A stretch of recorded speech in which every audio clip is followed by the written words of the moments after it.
Thank you very much. Raise off while we get up there. Don't blame me for this weather.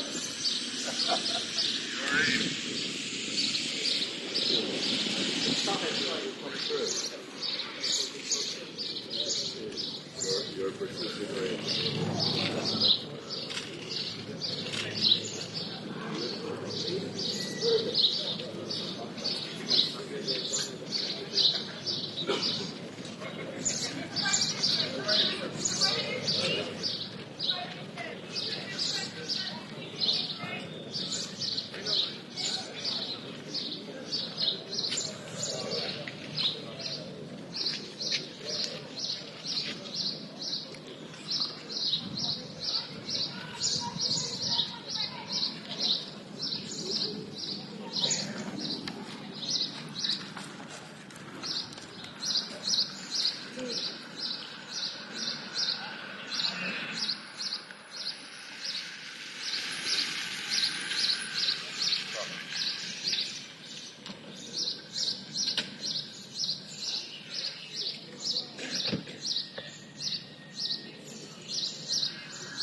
Welcome.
Verde.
Very happy to be here.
Thank you so much. Thank you so much.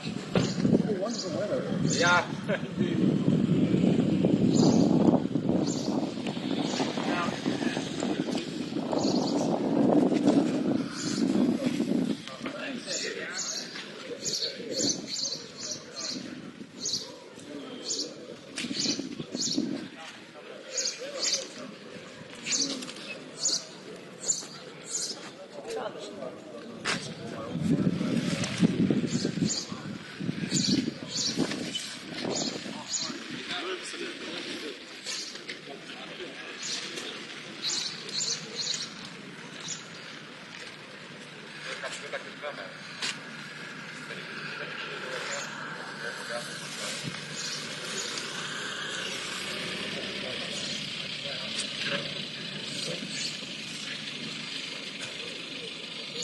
It's okay, we have the...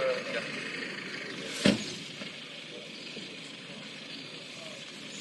Welcome,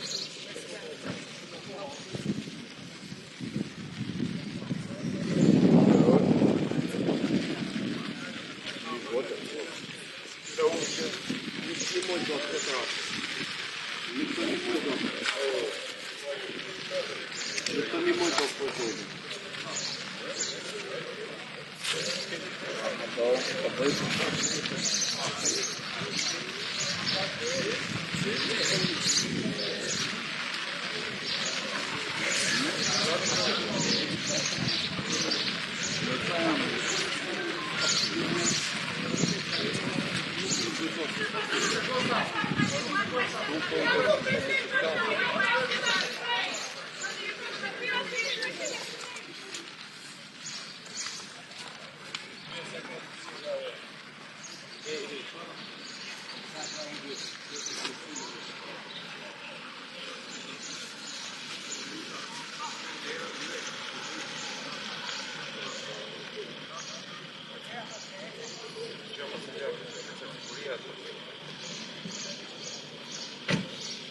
will take care of you.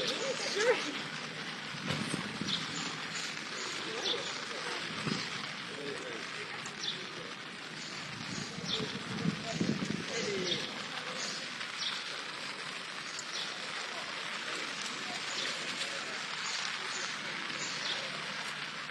The British race continues.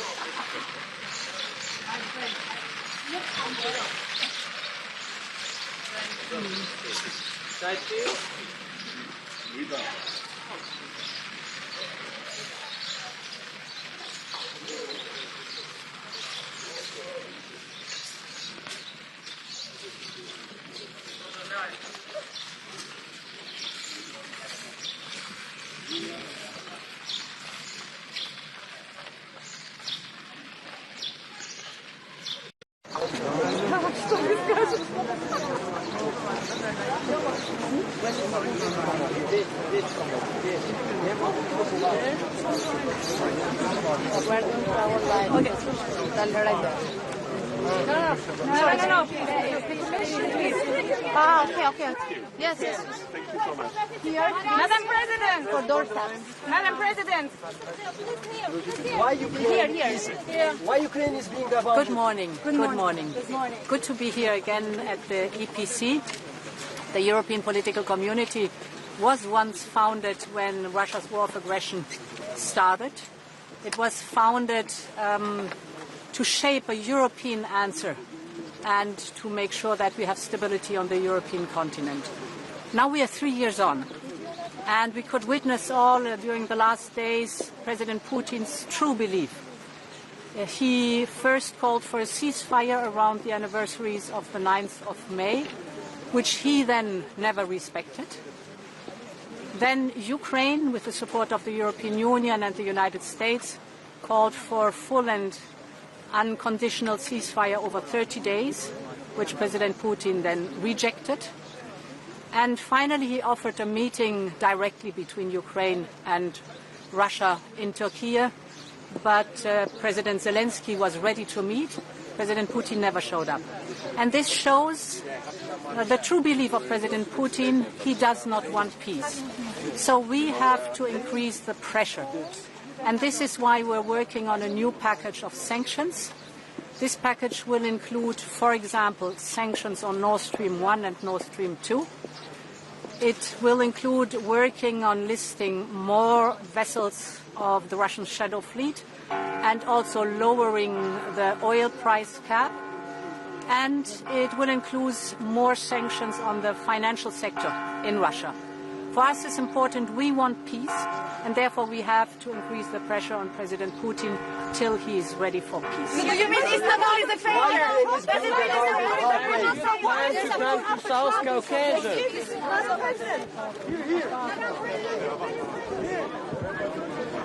For a ceasefire during the anniversaries of the 9th of May, which he himself then never respected.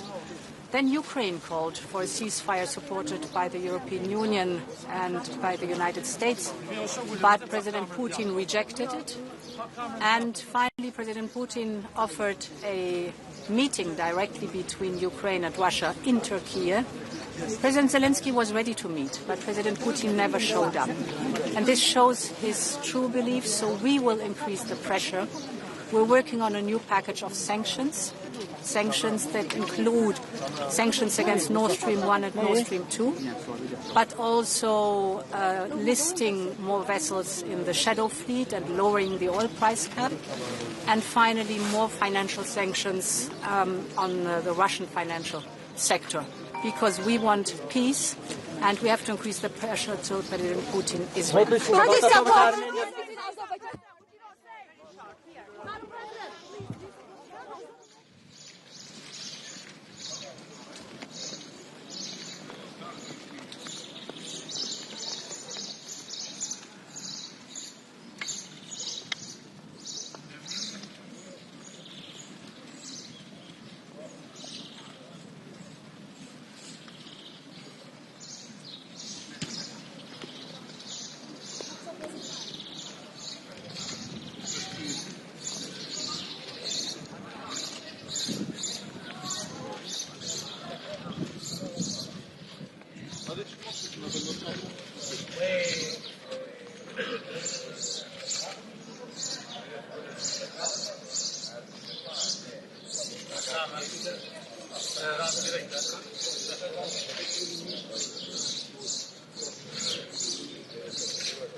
So Keir Starmer, on behalf of UK broadcasters, what can you realistically do on Russia, given the problems we have overnight? Well, I think that what we saw yesterday and overnight is yet more evidence that Putin is not serious about peace. He's been dragging his heels, and I think it's really important, therefore, that we have absolute unity with our allies. We'll be working on that again today, to be clear that there must be a ceasefire, but also to be clear that should there not be a ceasefire, then we will act together in relation to sanctions. But for me, this is clear evidence that Putin doesn't seriously want peace. He's dragging his heels, and that's why today is a really important opportunity to work with colleagues to make sure that we are absolutely united. And President Zelensky will be here today, so we will be discussing the situation with him. On the Brexit reset, how are the talks going? Will you have talks on the sidelines ahead of the Monday summit? Well, in the last 2 weeks, you've seen the UK do a trade deal with India, really important for our country and our national interest. Trade deal with the US, again important for our country and national interest. I'm positive going into Monday, and I think that this is an important moment for our country that will be measured in the benefits to working people and their living standards. But we're positive as we go into the summit on Monday. Thank you very much. Thank you.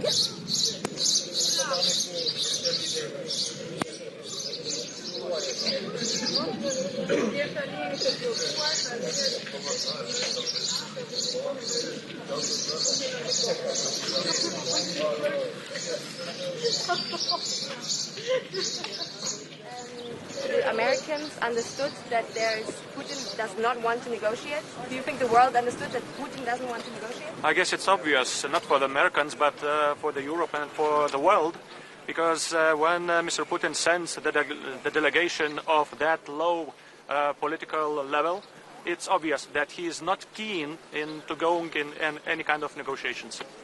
Do you have a message for Trump? Do you have a message for Trump to put pressure on Russia? Well, I guess and I hope that a new administration of United States will get into reality and finds out that Russia and Putin is not going in any kind of negotiation unless we match them in power on the front line. It's the first time that Chancellor Merz is here on the European parquet, so to say. What do you expect? I expect significant input, political and economical one from Germany, and as far as we see it, they are on the right path. Thank you, guys.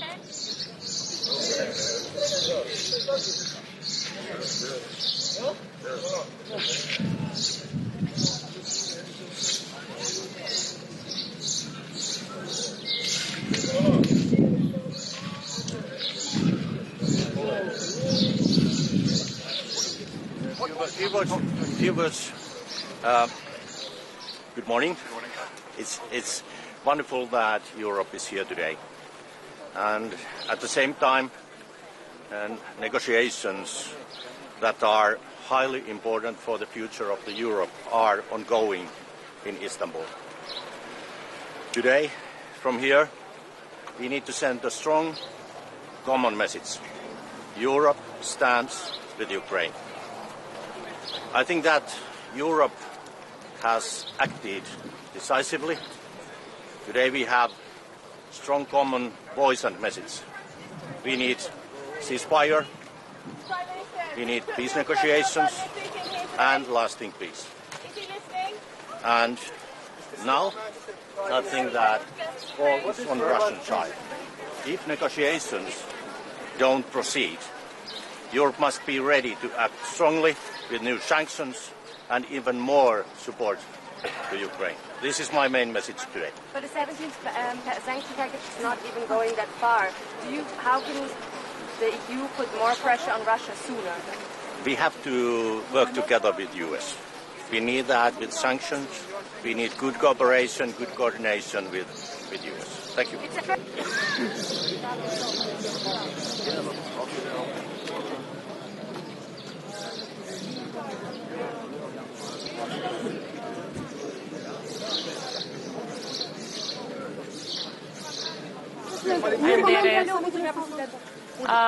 Mirëmëngjesi të gjithëve, ky siç e dini është samiti I 6 I Komunitetit Politik Evropian, një summit jashtëzakonisht I rëndësishëm, I lindur jo vetëm nga shtetet e BE-s, por edhe të gjithë ne të tjerët që aspirojmë të antarësohemi në BE, mirë po me qenë se ky summit mbahet pikërisht në Ballkanin Perëndimor, këtu në Tiranë, për çka dua të uroj edhe Shqipërinë edhe kryeministrin Rama.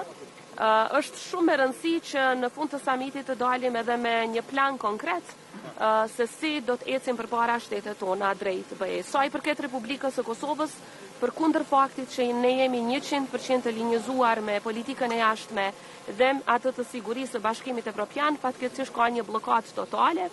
Nga ana e BE-s nuk vlerësohen reformat tona, nuk vlerësohet puna jon, nuk vlerësohet fakti që ne jemi 100% në përputhje me politikat e tyre, edhe sa I përket sanksioneve ndaj Rusisë, edhe sa I përket politikave të tjera. Për fat të keq po jepet një mesazh shumë I keq për rajonin ton, se më shumë po hapet dera në raport me ata që po shkojnë në Moskë te Putini, sesa për ne që nuk shohim rrugë dhe alternativë tjetër për Zoja Osmani, keni shpresë sot për mesazhet dhe konkluzionet të këtij samiti I cili mund të jetë në drejtimin e asaj çfarë ju pretendoni, që BE-ja të kthejë syt nga ju për të tërhequr vëmendjen për atë që ju pretendoni? Më shumë kemi kërkesë se sa që kemi shpresë, kërkesat tona do të jenë të zëshme, jo për shkak të ndonjë arrogancë politike, por për shkak se e meritojmë dhe ne kërkojmë që ky proces të jetë I bazuar në merita, ndërkaq sa I përket konkluzioneve, zakonisht samiti I EPC-s nuk është se ka konkluzione të forta politike apo veprime politike, megjithatë është një mundësi e mirë për ne që në një forum ku jemi të barabartë të bëjmë kërkesa.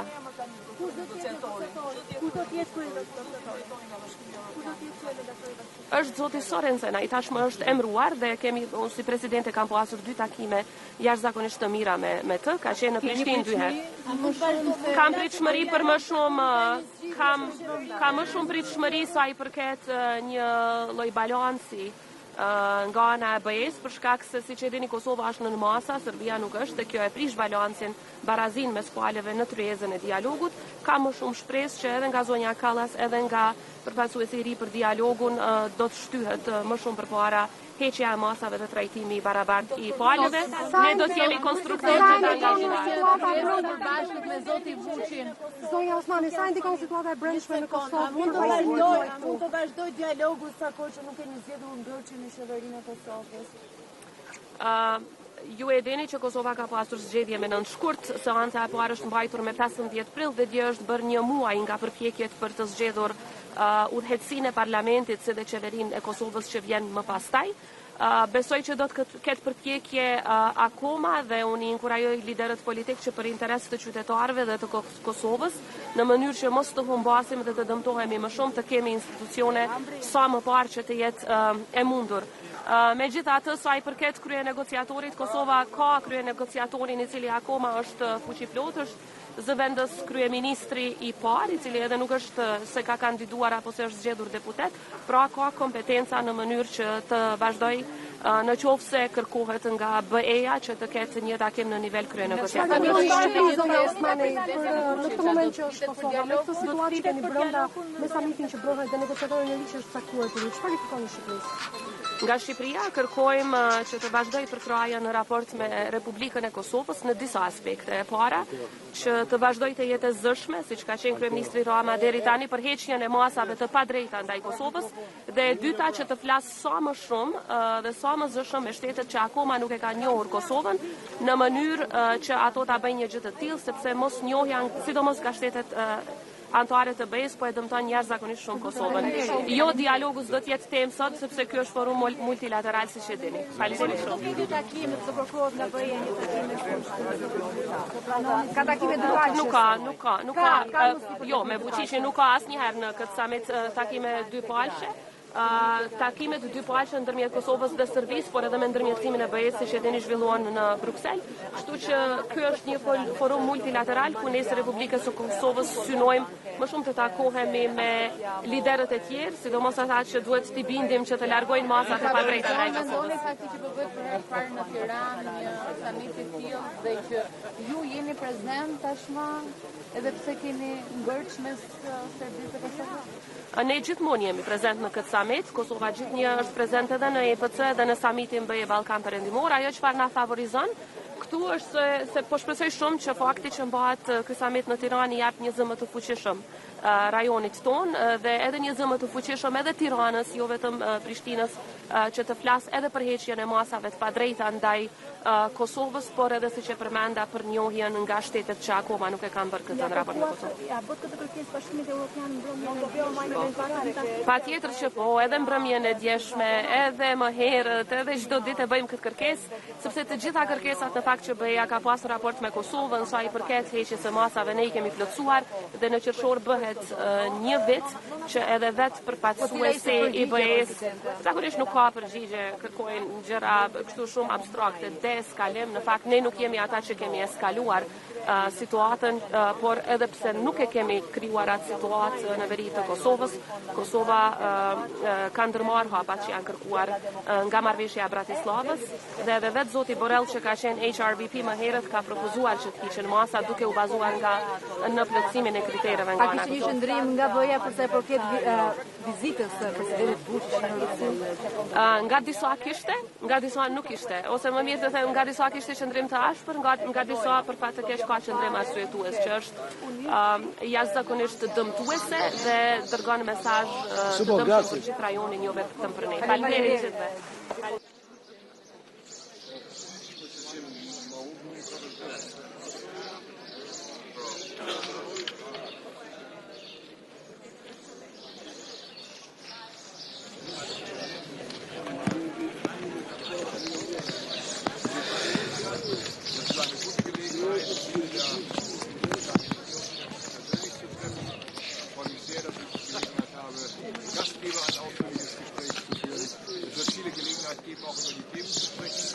Zurzeit beschäftigen. Natürlich bedauerlicherweise immer noch der Krieg in der Ukraine. Ich hoffe sehr auf eine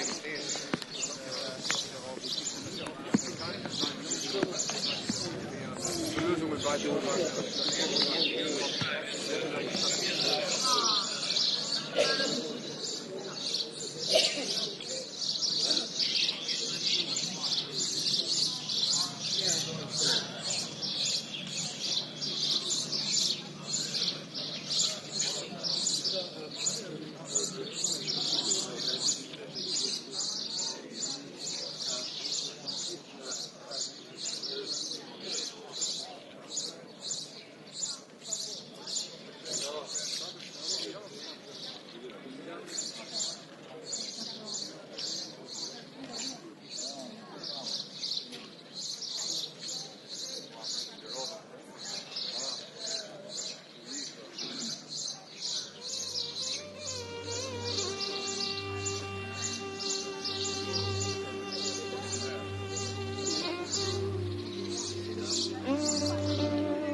Hallo, Herr Hess. Grüezi Gott. Was erwarten Sie von den heutigen Gesprächen in Istanbul? Ja, wir werden sehen, ob es zu einer Lösung kommt oder ob der Weg hin zu einer Lösung weitergeht oder nicht. Es scheint ja etwas angespannt zu sein. Wir werden schauen, vielleicht gibt es am Sonntag in Rom etwas mehr Klarheit mit der Einsetzung des neuen Papstes. Wird man sich ja wiedersehen. Und was ist die Position der Schweiz? Was erwarten Sie zum Beispiel von Russland in diesem Gespräch? Ja, ich meine, man kann nur die Erwartung äußern, dass dieser Krieg endlich beendet wird und dass beide Parteien die Bereitschaft haben, sich an den Tisch zu setzen. Offensichtlich ist die Ukraine bereit zu direkten Gesprächen. Und ich glaube, dass alle in der ganzen Welt auch den Wunsch ausgedrückt haben, dass auch Russland diese Bereitschaft zeigt. Die Europäer wollen die Sanktionen gegenüber Russland verschärfen, weil es bisher keine Waffenruhe gibt. Wäre da die Schweiz auch dabei? Ja, wir haben bislang die Sanktionen übernommen und werden sie weiterhin prüfen. Gilt das auch für diese Sekundärsanktionen, die jetzt im Gespräch sind? Das kann ich Ihnen noch nicht sagen. Das Treffen findet in Istanbul statt, nicht in der Schweiz. Wieso nicht in der Schweiz? Kann die Schweiz nicht vermitteln? Selbstverständlich kann die Schweiz auch vermitteln und ich habe Präsident Zelensky immer angeboten, dass wir auch zur Verfügung stehen. Wir werden sehen, wie das jetzt weitergeht. Die Schweiz hat signalisiert, dass sie einen IPC-Gipfel eines Tages durchführen könnte, frühestens 2027. Gibt es irgendwelche Neuigkeiten? Werden Sie heute ein konkretes Angebot? Ja, ich werde das selbstverständlich gegenüber der EU-Kommission noch einmal deponieren und dieses Angebot erneuern. Und zwar für 2027? Genau. President, how are conversations with Trump progressing on trade? Wen treffen Sie heute bilateral? Ja, ich denke, man trifft so ziemlich alle hier. Ich habe aber ein Gespräch abgemacht mit der dänischen Premierministerin, ein längeres Gespräch, weil ja die dänische Ratspräsidentschaft dann stattfinden wird im zweiten Halbjahr 25. Aber es gibt auch andere Möglichkeiten, hier sehr formlos ins Gespräch zu kommen. Können Sie uns noch ein Update machen, wo wir stehen mit den Handelsverhandlungen mit den USA? Großbritannien musste ja einige Zugeständnisse machen. Zum Beispiel haben Sie auch angekündigt, für 10 Milliarden Boeing-Flugzeuge zu kaufen und ihre Landwirtschaft zu öffnen. Wird die Schweiz dasselbe machen? Buongiorno Eccellenza.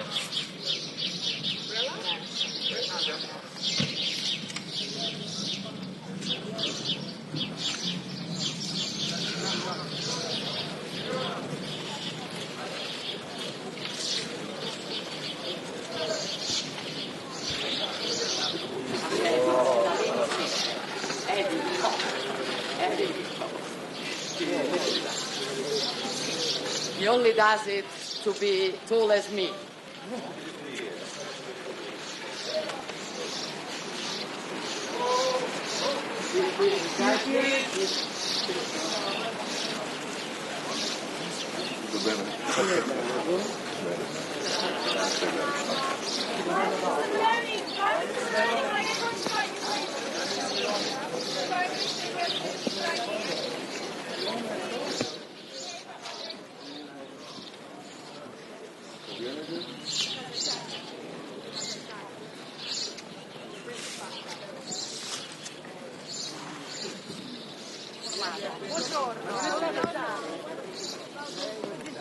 Io sto bene, la ringrazio.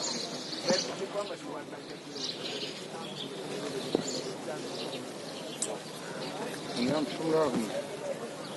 Abbastanza bene in questo onore rispetto a una persona che sia effettivamente disponibile a fare dei passi importanti in favore della pace, che invece sia chiaramente meno disponibile.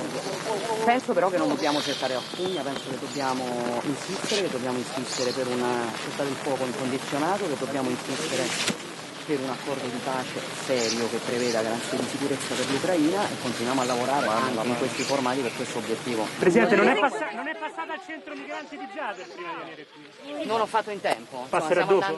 No, non faccio in tempo, ma insomma stiamo andando avanti, mi pare che il lavoro dimostri anche, diciamo, per la velocità di funzionamento soprattutto dei rimpatri, che insomma si dimostri che alla fine, come avevamo promesso, stiamo andando avanti. Si parla di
How are you, my dear friend? Well done for your resounding success of the elections. Impressive result, 52%.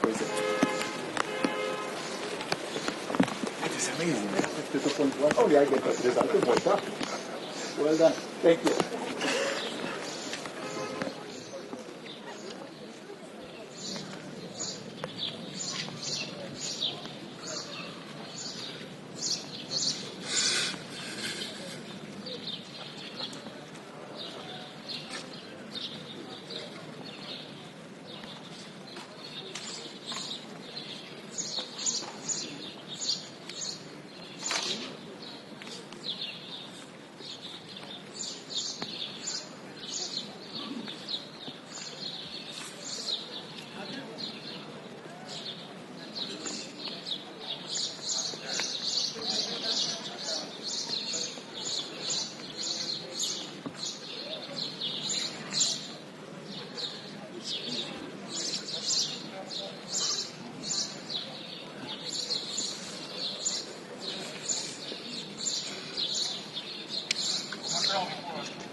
Yes, hello. Today we will have a EPC summit where I know that we will discuss issues which is important for all of European countries because unfortunately the situation is unstable in our region, and this is a good opportunity for my country as Latvia as well as a member of the European Union to meet and to coordinate our people's and societies' needs, like with Moldova, Albania, Ukraine. And we will use this summit for coordinating and making alliances how we can make our region more secure. Unfortunately, Russia's war continues in Ukraine, so I know we will discuss this issue and we will ask for and demand for 30 days unconditional ceasefire. Because we know it's important. Ukraine wants it. Unfortunately, only Russia doesn't want a peace in our region. Therefore, if it doesn't happen, we will have to agree on next and further sanctions. Only that can stop Russia. So because all countries in Europe want security for their people, for their societies. I know that today as well we will discuss issues of illegal migration and better economic cooperation, which is a very important matter as well to Latvia, I know as well to Albania, and therefore we will use this EPC summit as a good platform to meet all the European leaders and discuss what's really important in our region. Thank you. Thank you.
Vediamo se per qualcosa.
Teşekkür ederim.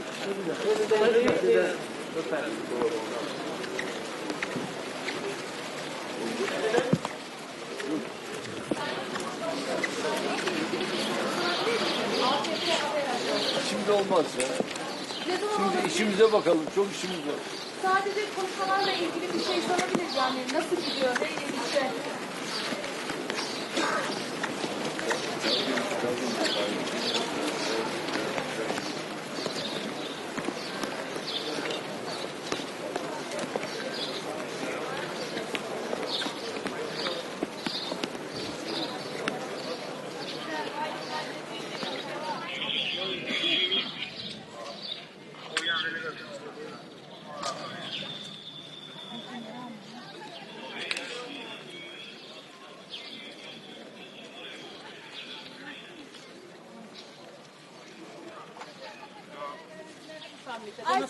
Beklentileriniz nedir bu? Çok şey bekliyoruz. Beraber kardeşimle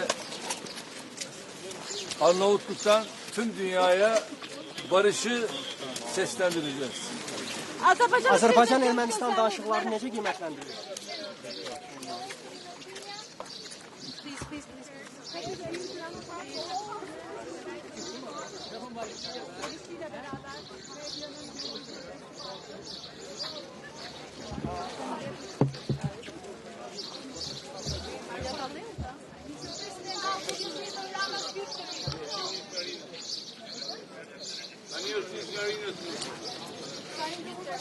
Almost free.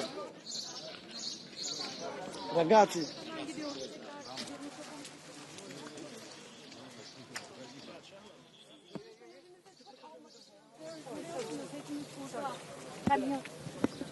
Kısa bile olursa rica ederim. Gereğini söylesene.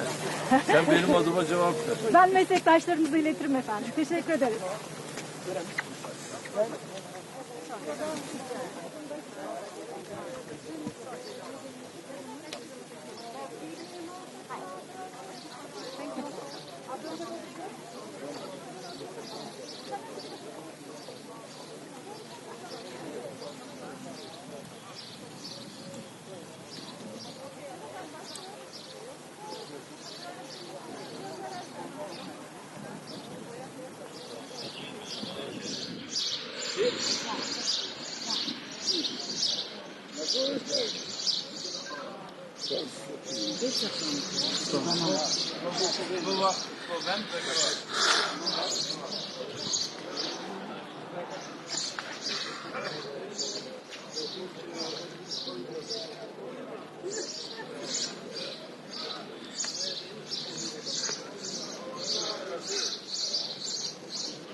Now it's all clear. So I'm waiting for Andre and Macron. Yeah, sure.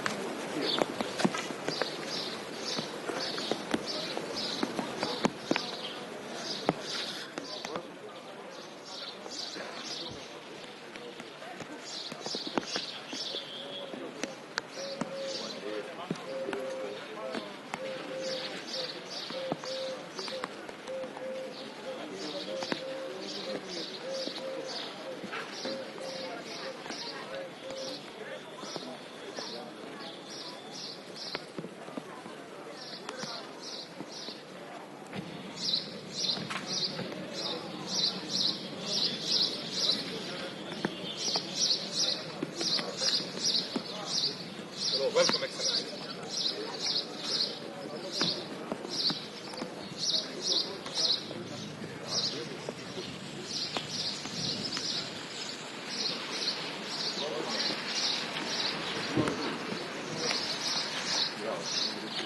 But I want to but you also have to have it. Not yet, but I just it's raining. Yeah. Start the middle of the rain. Yes.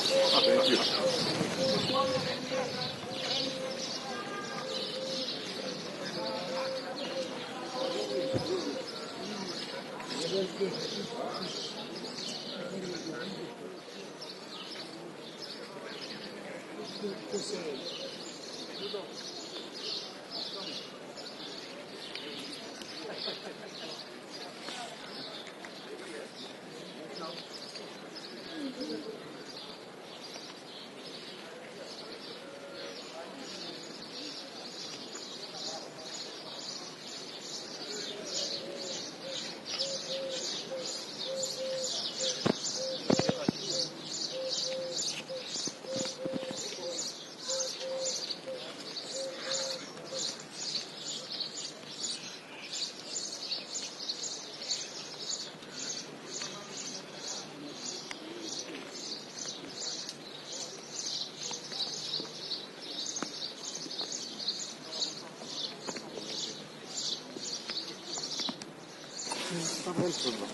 Δώστε μου ένα λεπτό, Πρόεδρε. Δείτε ομπρέλα.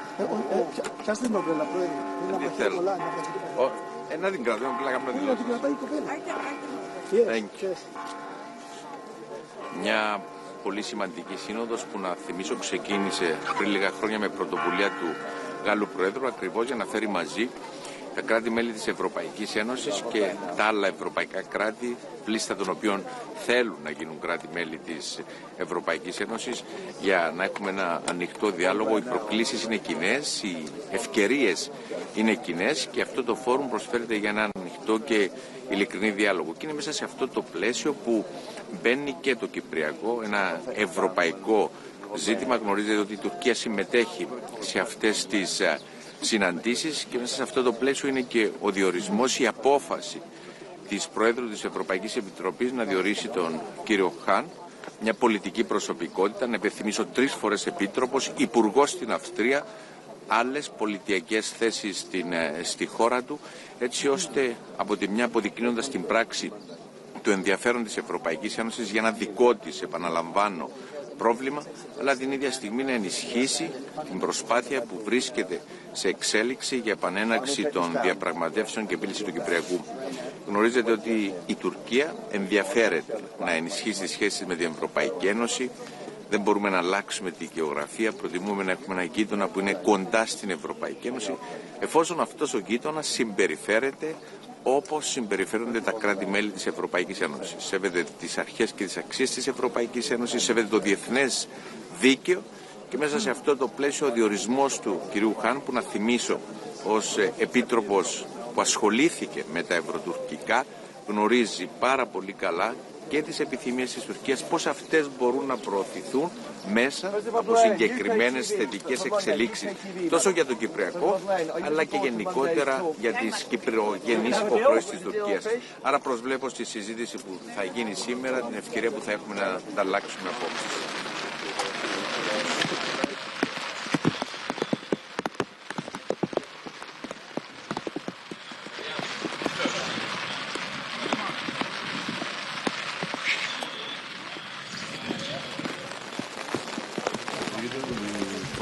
Russia's aggression on Ukraine.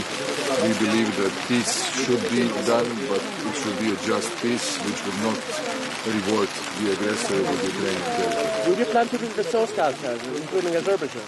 I'm sorry? Would you Do you plan to visit South Caucasus region? Azerbaijan? At the moment, there is no planned visit, but I was in Azerbaijan a year and a half ago. Thank you. Thank you so much. Thank you. Thank you. Bye-bye.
Vai il microfono in stemma.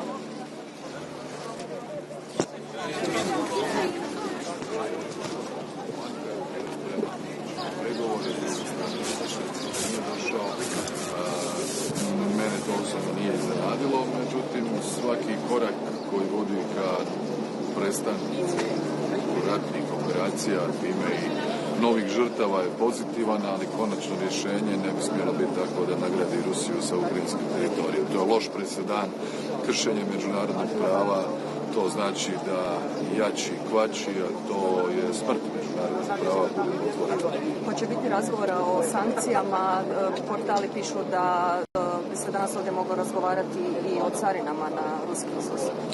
Pa vidjet ćemo danas. Ima puno plenarnih situacija i nekoliko ovih panela.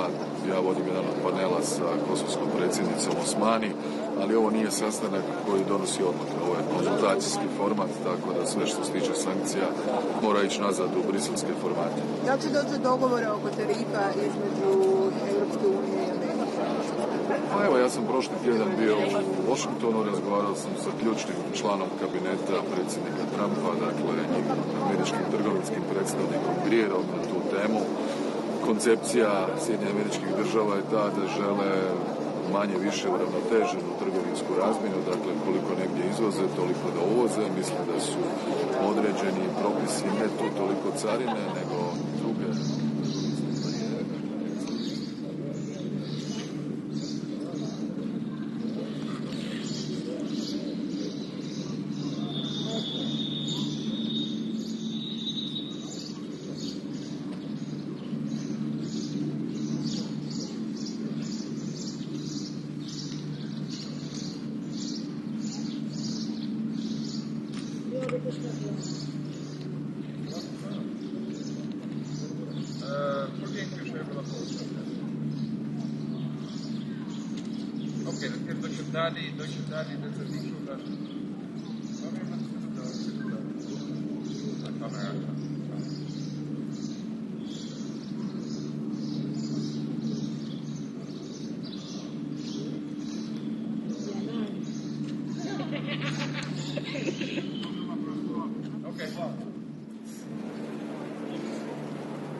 implications on our summit of Europe and political community?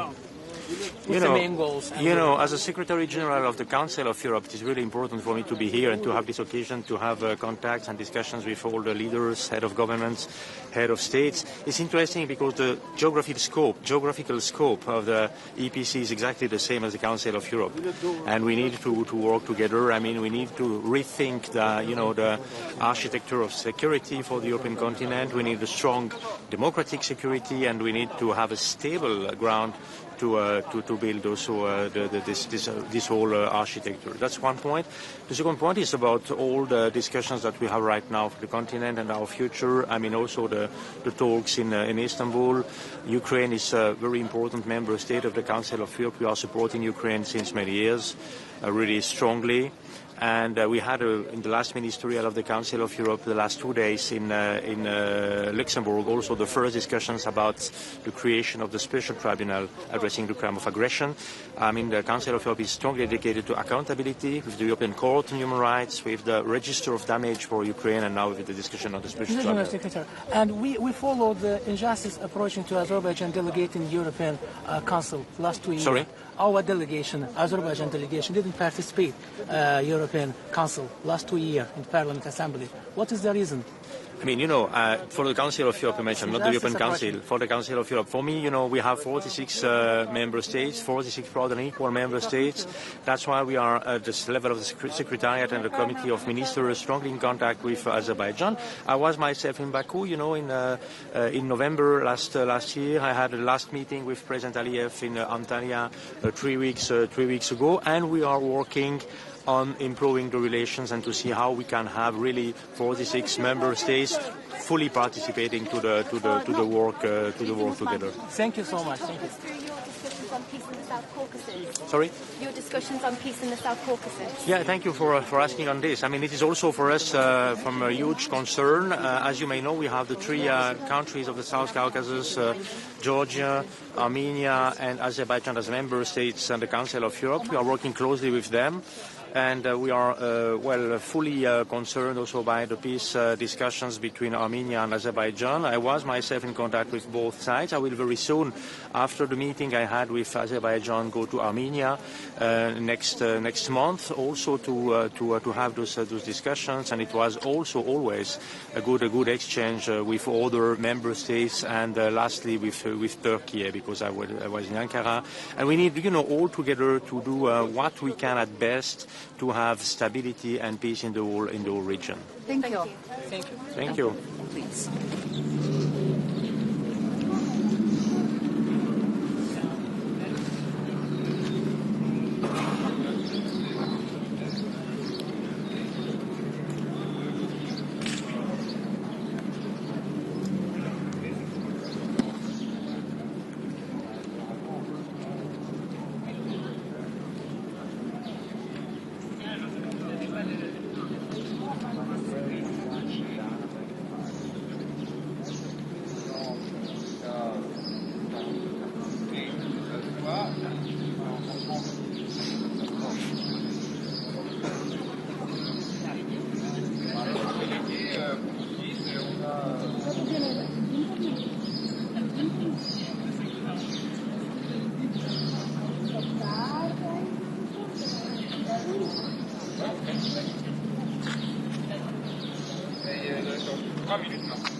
Sometimes.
Comment ça va?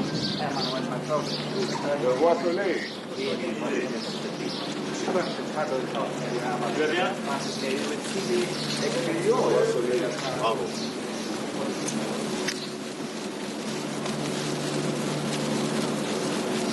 Bonjour, messieurs, dames.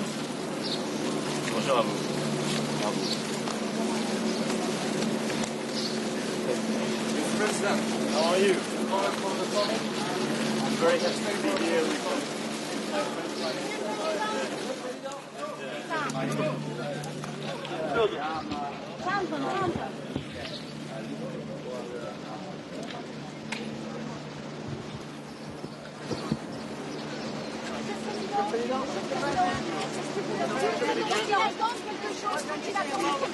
Je vous ferai une conférence de presse tout à l'heure. Merci beaucoup. Merci. Ça va? Happy to be in Tirana today. How are you? What's your message to Vladimir Putin? On Monday, big day on Monday. Any message? Any deal for Keir Starmer? Bonjour. Vous allez bien?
Rama nuk është i gatshëm të bëjë një kamp të dytë për Britaninë dhe kjo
We draw rockets, trees, and skies full of stars. We draw homes with no fences, people holding hands, and sometimes a little blue flag with golden stars. In our drawings, the future is bright, and Europe is not just a place. It's a feeling that we can be heard, that we can belong, that we can build it together.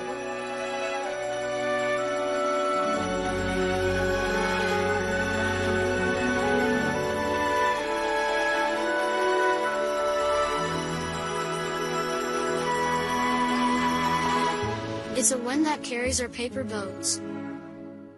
A place where dreams don't need translation, only wings.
time when much of the world was still finding its voice, Albanian society was already shaping its identity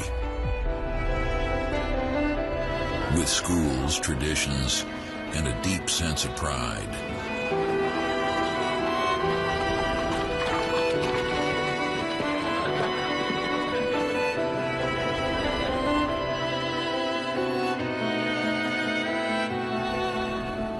Art, music, and wisdom flowed through villages and cities alike. This was not a forgotten land, but a vibrant culture ahead of its time.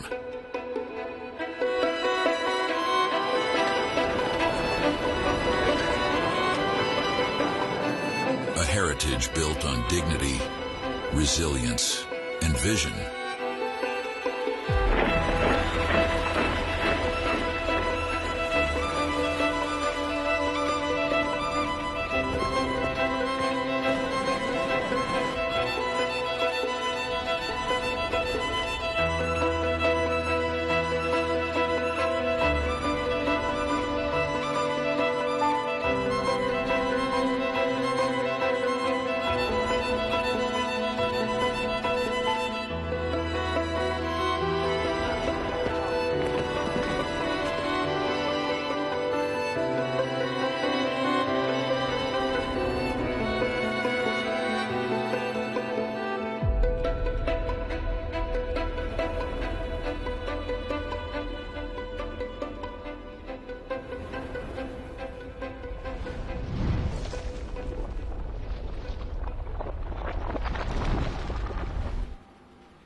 We are flame and mountain, heart and storm. We love, we rise, and now we run toward the dawn of Europe.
Herzlich willkommen in Albanien.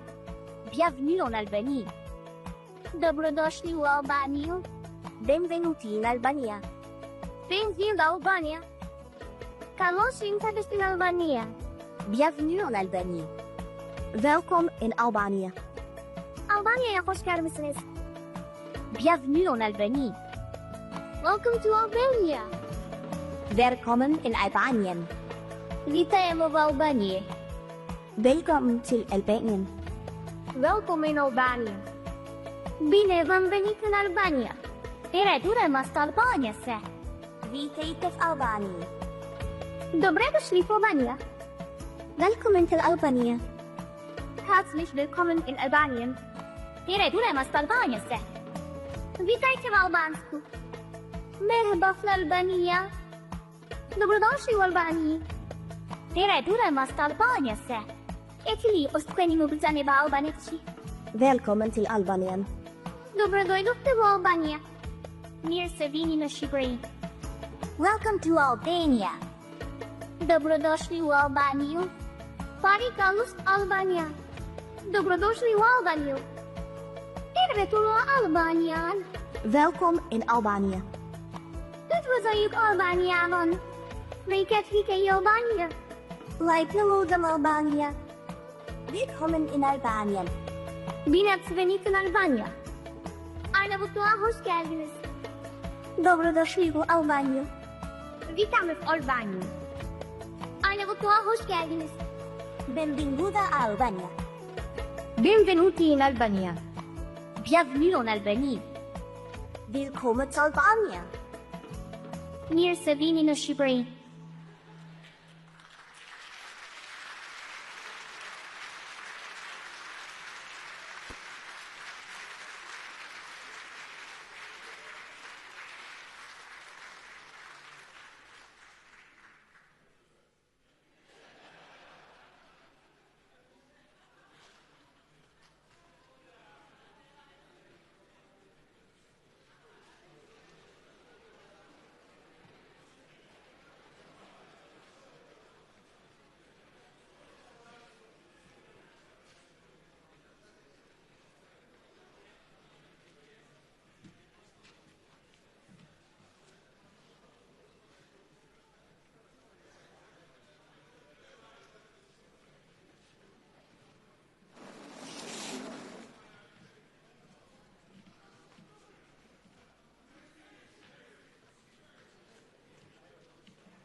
Can you go a little bit down?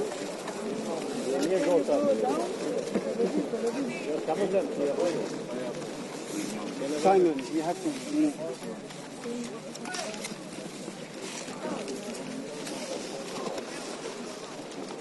Sir, please. Please guys, down. Look. First line down, please. We have another line down.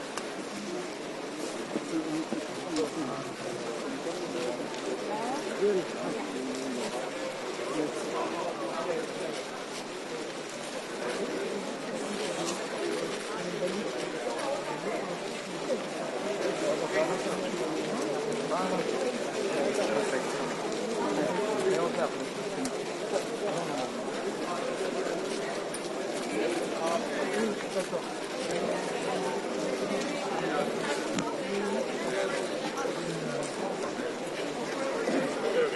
Şöyle ıslandın mı lan?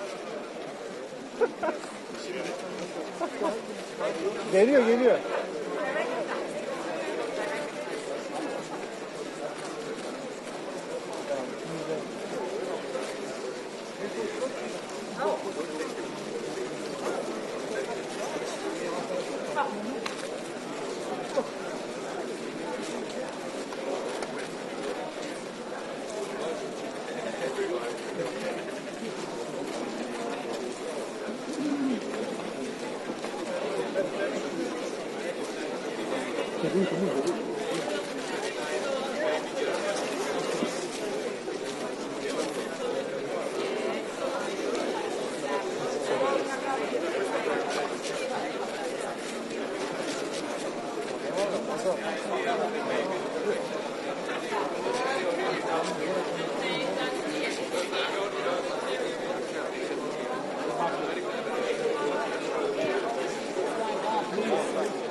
Celo el salla, Celo. Celo.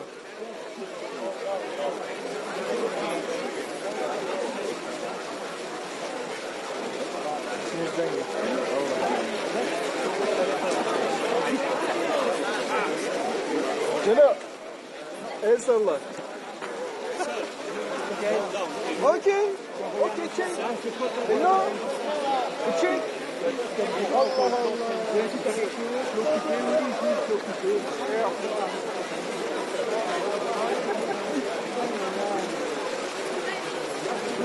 Come on, hurry up. Let's line down, please. Let's line. Please, let's line down. Down.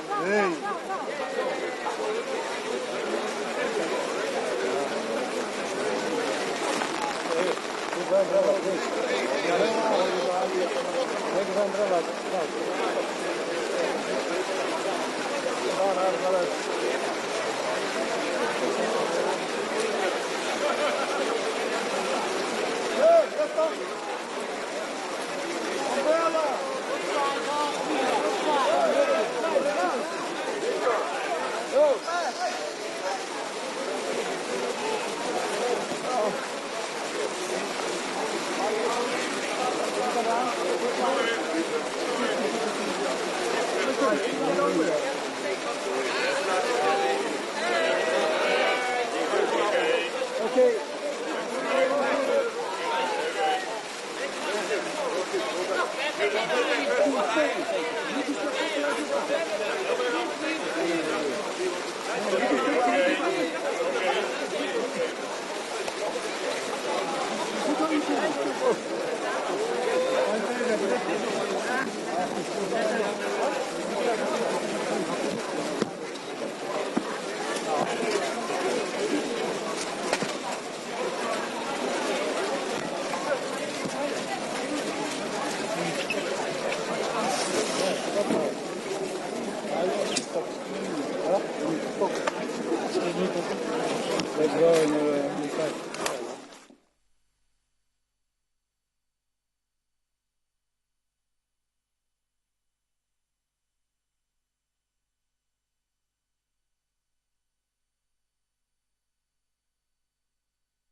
I'm on the right. The right side is the right side, huh? My color is blue, so. Ah, okay. Thank you. Thank you. Over there. We're going here? Thank you very much.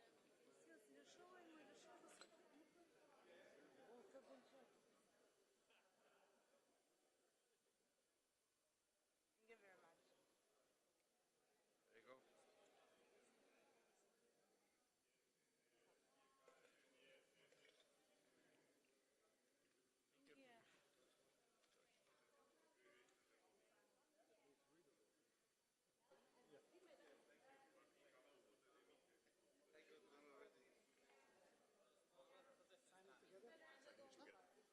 Ah, okay, thank you. We will do that. Over here. Am I? Yeah. In the middle?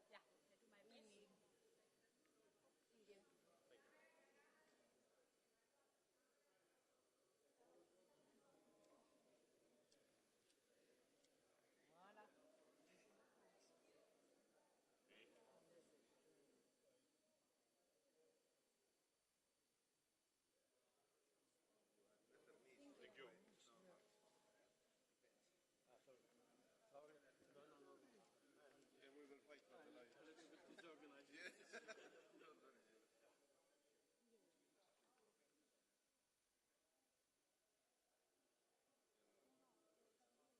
Like people writing in different institutions, different things on the wall.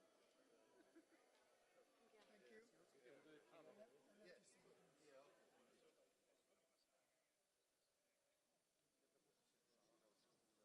Yes. Yeah.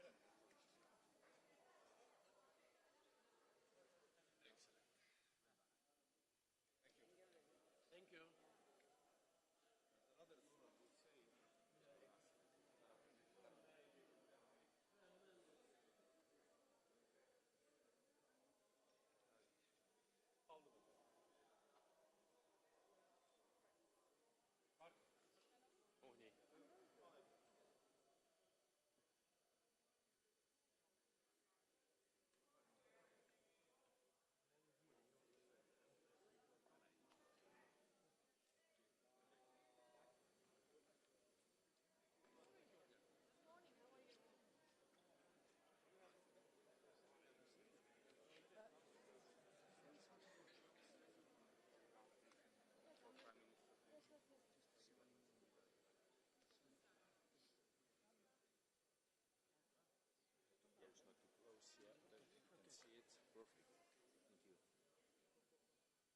Well, thank you. I would ask the photographers to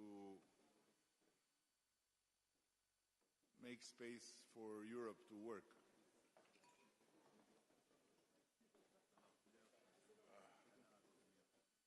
Extra large EU. Europe.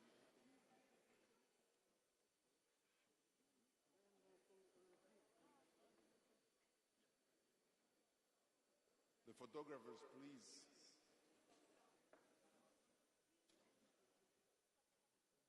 Europe has to work.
Well,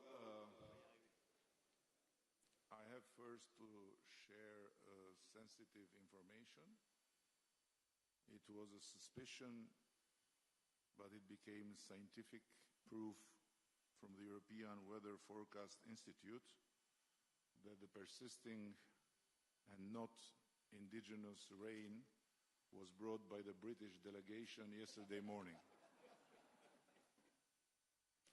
I'm sorry. When you leave Europe, you always cry.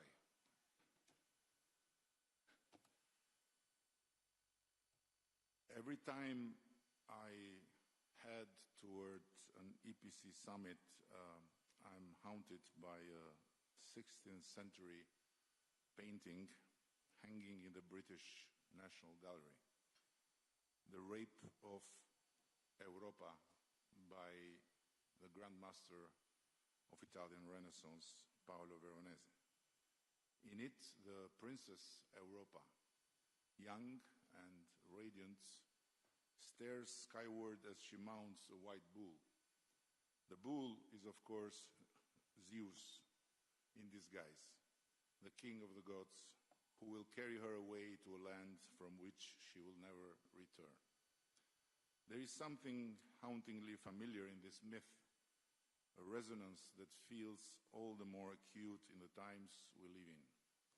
Maybe it's because more than being a character or a fixed identity, more than the labels of West or East, liberal or conservative, nationalist or socialist, Europe is a journey. And suddenly that journey has become much harder. Highly distinguished guests and very dear friends, trust me, I struggled to find the right words to express my delight in hosting this European Political Community Summit here in Albania.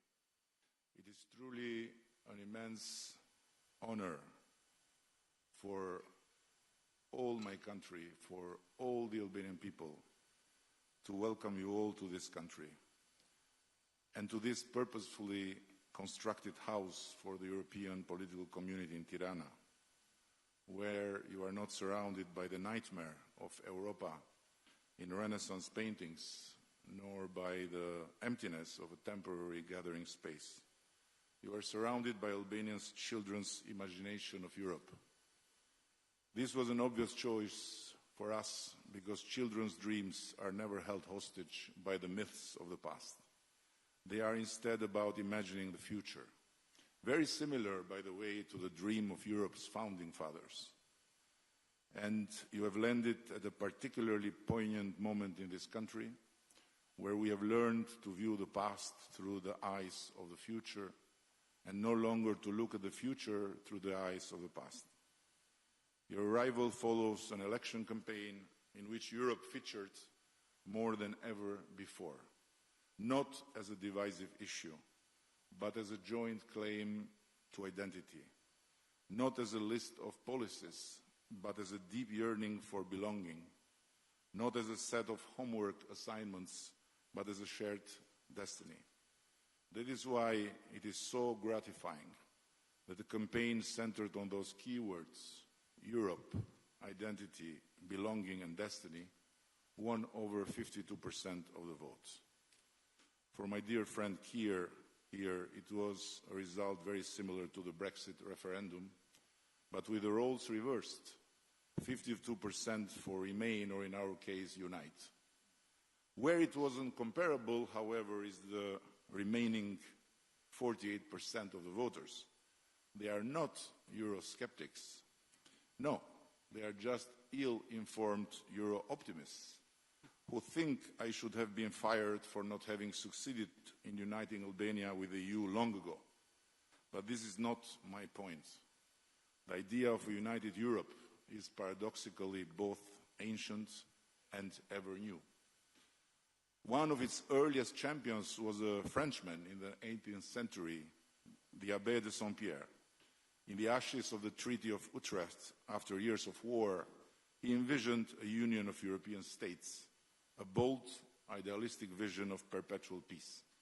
His project even included cooperation with Russia, as well as with the Balkan and Mediterranean states, then under Ottoman rule. So I guess that for the visionary Abbé, today's Turkey would also be an indispensable partner in a union of perpetual peace. But the project failed, of course. It was killed by light interests and petty caprices, as Voltaire would put it, and swallowed by the fear that has long held Europe hostage. Even today, the myth of Europa persists, and the resemblance to the Europe gathered here today is striking. The dream of perpetual peace has been replaced by the nightmare of perpetual war. Instead of the bells of peace, we hear the drums of war. There is a palpable sense of shortness of breath as we confront the forces threatening Europe's very foundations. External aggression, internal fragmentation, the ghosts of imperial myths, shifting geopolitical alliances, the instability of global trade, and the deep, very deep difficulty of so many to believe in a new Europe for the new times. But I believe that there is no better moment than this one to remind us that while we rightfully think about a Europe of resistance, defense, and new military capabilities, we must not forget the other Europe, the Europe of enlightenment, human reason, and the quest for perpetual peace, not just among ourselves, but even with our enemies. That Europe, which at a certain point gave birth to the most improbable political project in human history, the European Union, taught us that even former mortal enemies could come together, their wounds still fresh from the battle, and create a bond for life.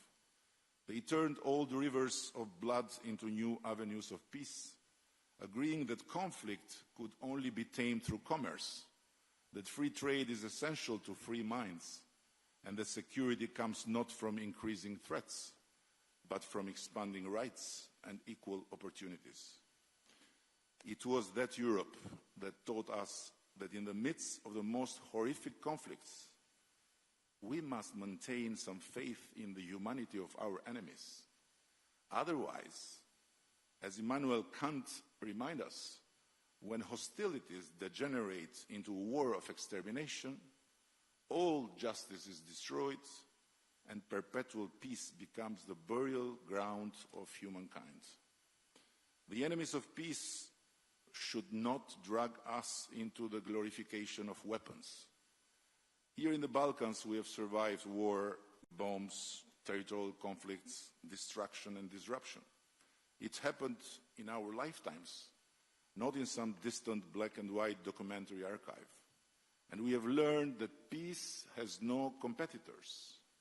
Perhaps that is why hope in that other Europe is greatest here. The most Euro-optimistic among all of us gathered today in this house live not in Paris or in Berlin, but in Tirana and Podgorica, where belief in the European ideal runs deep. We have survived economic collapse. We have survived migration and displacement. We have survived fake news even before the term was coined. And we have learned that cooperation has no losers. Perhaps that's why we believe that Europe remains the most fertile ground to turn the darker currents of history into shining paths of the future. Europe for us is as much a shared spiritual space as it is a mosaic of many different regions, languages, and religions. Perhaps that's why we feel the need, not just for new policies, but for a new kind of politics, one that redefines not only who we are, but how we are together among us and with the world.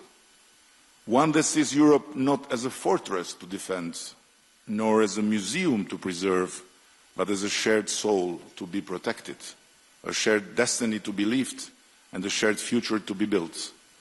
To do that, we must not only invest in defense and resilience, but in the hearts and minds that will carry forward Europe's soul, Europe's destiny, and Europe's future.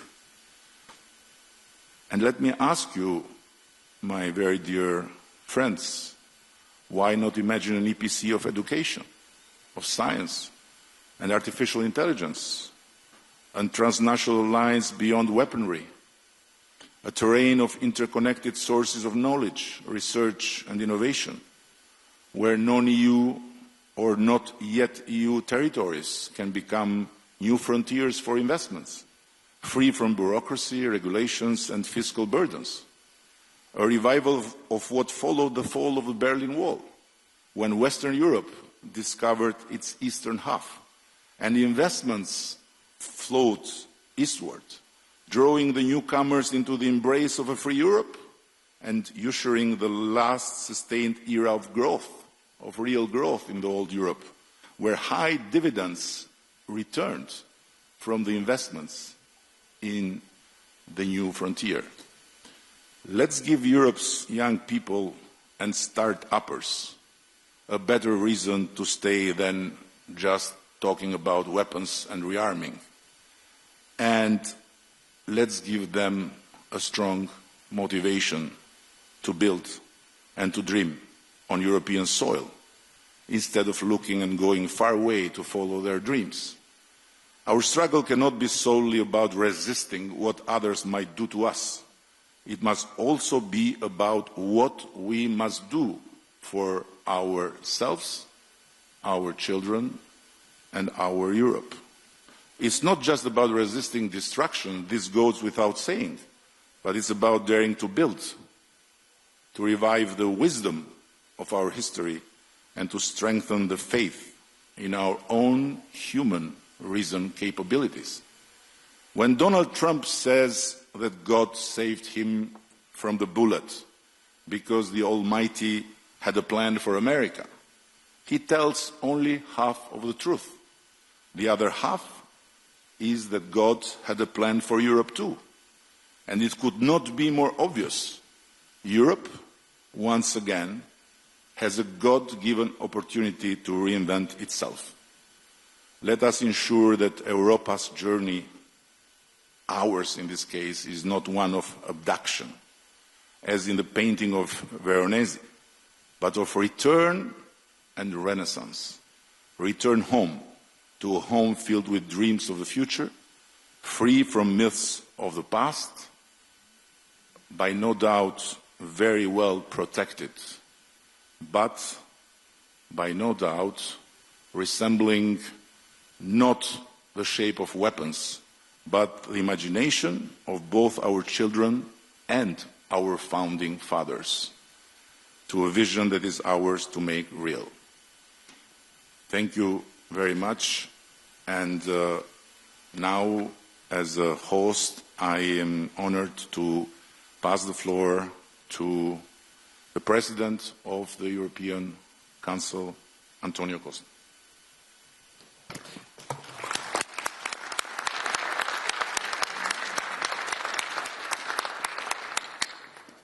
Well, first of all, thank you very much, dear Edi, for your, it's true, rainy, but very warm, creative and inspirative welcome for this first EPC summit which takes place here in the Western Balkans. The title of today's meeting is very fitting, A New Europe in a New World. I believe that is the main question for the European political community today. What is Europe's role in this new world? After the end of the Second World War, we built a new global order based on the United Nations Charter, international law, and increasing trade and cooperation. That international order was not perfect, but it provided a solid framework for peace and growing prosperity, especially here in Europe.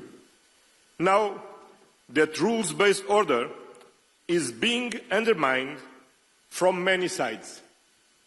Russia's aggression against Ukraine brought large-scale war back to the European continent. This war is an assault on the international community, on all the principles we hold dear, like national sovereignty, the inviolability of international borders, and territorial integrity. The situation in Gaza is a humanitarian tragedy, where international law is systematically violated, where a whole people is being subjected to crushing, disproportionate military force. For decades, international trade and economic cooperation connected peoples and spread mutual prosperity. Now that interdependency is being turned into an instrument of power and pressure.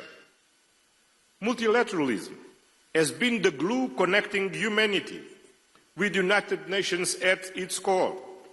Peace and security, climate change, human rights, all of these global issues can only be advanced if we act collectively.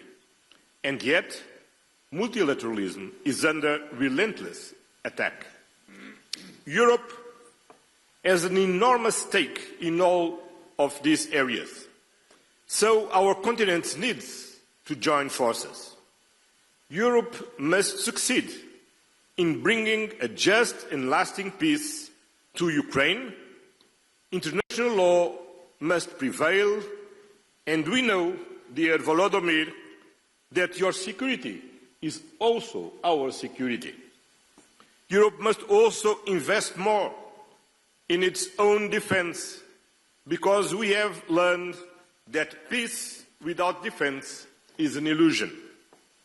Europe must succeed in creating the conditions for a two-state solution in the Middle East, because continued neglect will not just undermine the stability of Europe's neighbourhood, it will fatally weaken our moral authority in the world. Europe must succeed in deepening and extending its networks of global trade and prosperity. We should never give in to the temptation of protectionism, but we should always aim for mutual beneficial partnerships and avoid a zero-sum mentality. Europe must succeed in defending multilateralism by leading on the implementation of the Pact for the Future, by upholding the Paris Agreement on climate change, by protecting the oceans like a global common good, and, of course, by remaining a staunch pillar of the United Nations. And Europe will succeed. I want to tell you today that the European Union is ready to play its full part in this new Europe, in the new world, working closely with all our European partners. The EU will remain a reliable partner, a predictable partner in European integration, in economic and energy cooperation, in security and defence, in protecting our climate. So, use the energy, the motivation, the faith of these children and the energy of our friend Edi Rama to get work together as Europeans. Thank you.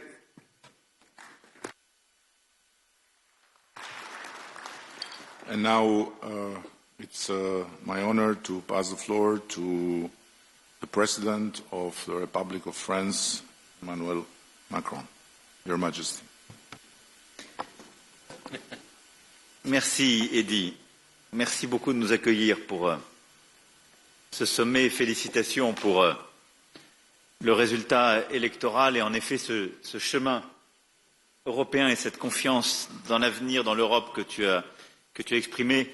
Merci et je suis heureux de retrouver ici tous et toutes pour ce 6e sommet de la communauté politique européenne et le premier dans la région des Balkans. Et donc merci pour l'immense hospitalité et aussi pour avoir rappelé que derrière le rêve européen et ce qui nous unit, l'Europe n'est pas simplement une géographie, mais elle est toujours une mythologie, un récit et une traversée.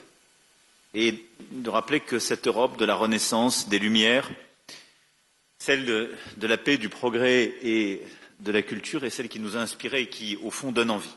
Néanmoins, nous nous retrouvons dans un moment de la vie de nos nations et de cette région qui, je crois, emprunte d'une certaine gravité la rencontre d'aujourd'hui, compte tenu des enjeux qui sont les nôtres. Et en fond, en essayant de préparer cette rencontre, je frappais de voir à quel point, et de manière sans doute inédite, on a aujourd'hui sur notre Europe un défi sur toutes les sécurités.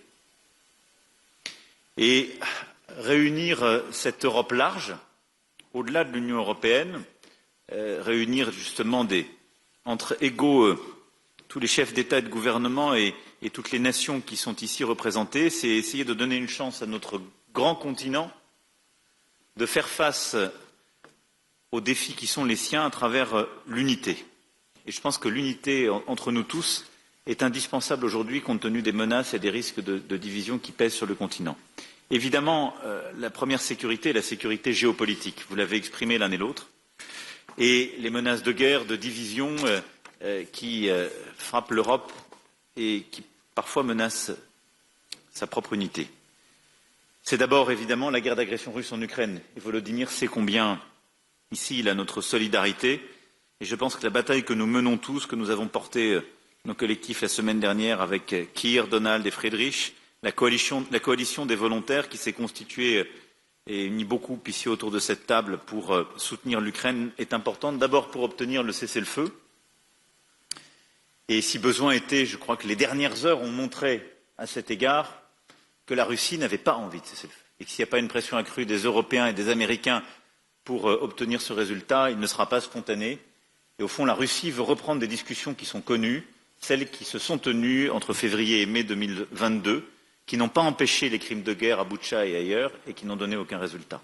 Et nous devons pousser sur ce chemin et bâtir une paix juste et durable pour l'Ukraine. C'est aussi tout le travail qui est en train d'être finalisé et j'espère qu'il sera parachevé et qui permettra un traité de paix entre l'Arménie et l'Azerbaïdjan. Et je veux dire ici vraiment à Nicole et Ilham notre plein soutien à tous pour obtenir sur ce chemin la signature de ce traité de paix. C'est d'avancer sur des questions qui restent entre Belgrade et Pristina. C'est d'apporter notre soutien à la Moldavie, victime chaque jour des ingérences russes. Et c'est rappeler l'importance d'échéances électorales en cours qui, là aussi, on le sait très bien, font l'objet de telles ingérences. Et enfin, comme vient de le dire Antonio, c'est nous coordonner pour apporter une réponse tous ensemble à la situation humanitaire inacceptable à Gaza, obtenir là aussi un cessez-le-feu immédiat, une réponse humanitaire, puis une réponse politique, qui est la seule possibilité d'avoir un chemin qui est clé pour l'unité de nos pays et les principes que nous défendons, mais qui est aussi le seul moyen, au vu du reste du monde, d'être compris sur ce que nous faisons sur l'Ukraine. Et je ne compare aucune situation, mais je veux insister pour nous tous sur cela. L'essentiel de l'humanité, la Chine, l'Inde, le continent africain, le proche Moyen-Orient, le Pacifique et l'Asie et l'Amérique latine nous regardent.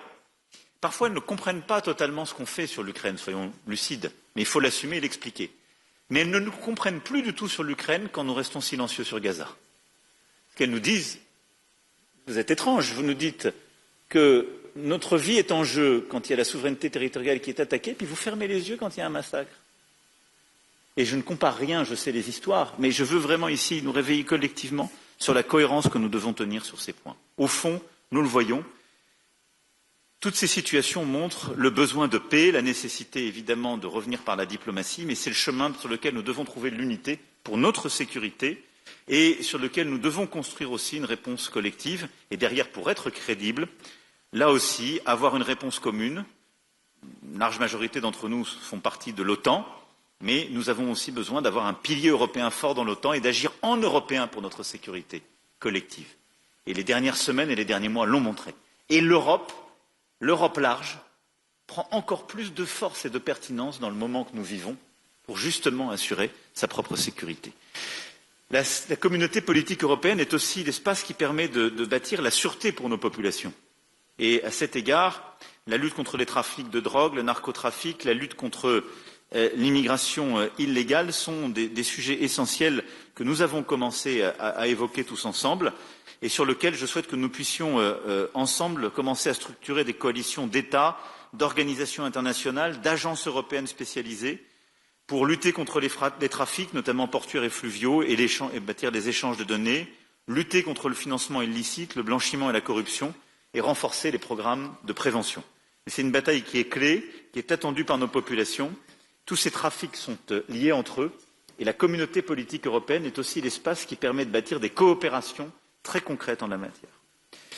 Troisième élément, c'est la sécurité démocratique. Alain a versé la porte ô combien dans tous ses discours et à travers son organisation. Mais nous voyons à travers nos élections, la Roumanie le vit en ce moment, je l'évoquais, la Moldavie l'a vécu il y a très peu de temps, nous avons très clairement des menaces qui sapent l'intégrité de nos démocraties, qui minent leur résilience, et nous subissons des manipulations lors des périodes électorales, mais des ingérences informationnelles étrangères à peu près tout le temps. Et c'est quelque chose qui sape la sécurité démocratique de notre Europe.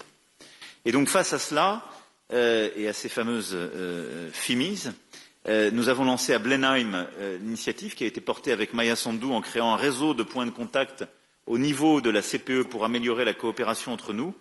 Et il faut aller plus loin en protégeant mieux nos infrastructures critiques face aux cyberattaques, en renforçant nos cadres réglementaires sur les contenus illicites en ligne, en traquant les flux financiers qui alimentent ces actions hybrides. Mais cette sécurité démocratique est essentielle. Sinon, en particulier la Russie, continueront de déstabiliser nos opinions publiques pour bouger les lignes. La Commission européenne, je le sais, a des initiatives en cours, mais ce qui a été porté par Maya à Blenheim, je pense, est un point important sur lequel on peut accrocher tout ça. Puis le dernier point, c'est la sécurité économique.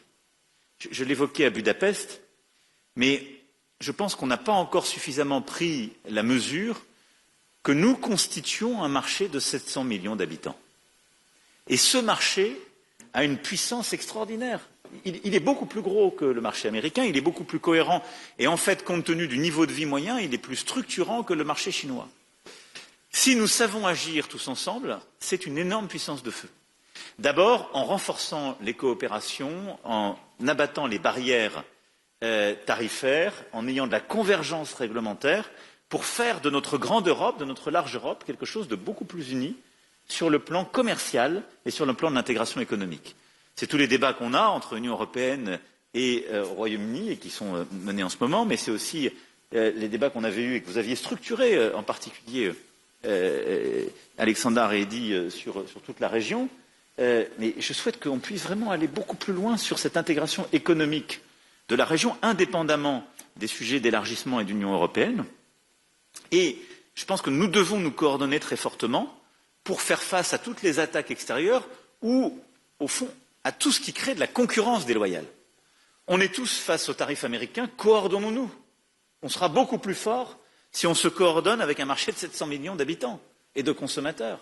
On fait tous face à la concurrence déloyale de certains produits venant d'Asie, en raison de différences de règles ou de la sursubvention de surcapacité. Coordonnons-nous, on sera beaucoup plus fort pour protéger nos marchés et ce commun. Et donc, je souhaite qu'on essaie de structurer aussi une réflexion et un travail autour de la sécurité économique à l'échelle du continent et donc autour de la communauté politique européenne.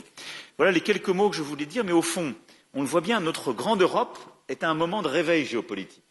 Si justement on veut éviter le rapt et la Renaissance à continuer de peindre les mythes et au fond le grand risque que Europe court, alors je ne sais pas si c'est Zeus transformé en taureau qui la ravira, ce que je sais c'est que les risques se multiplient face à nous et que la communauté politique européenne est un espace qui nous permet de structurer sur le plan géopolitique et militaire, sur le plan des sécurités et de la sûreté de nos pays, sur le plan économique et sur le plan démocratique, des réponses très concrètes par des coalitions d'action.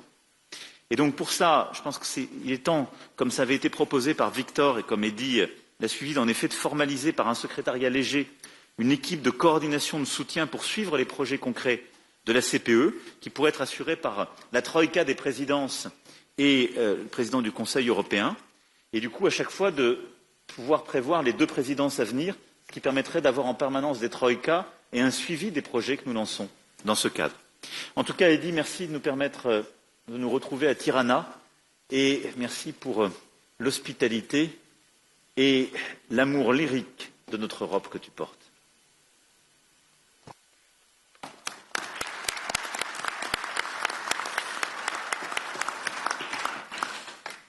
Thank you, and now it's an honor to give the floor to a special friend of all of us and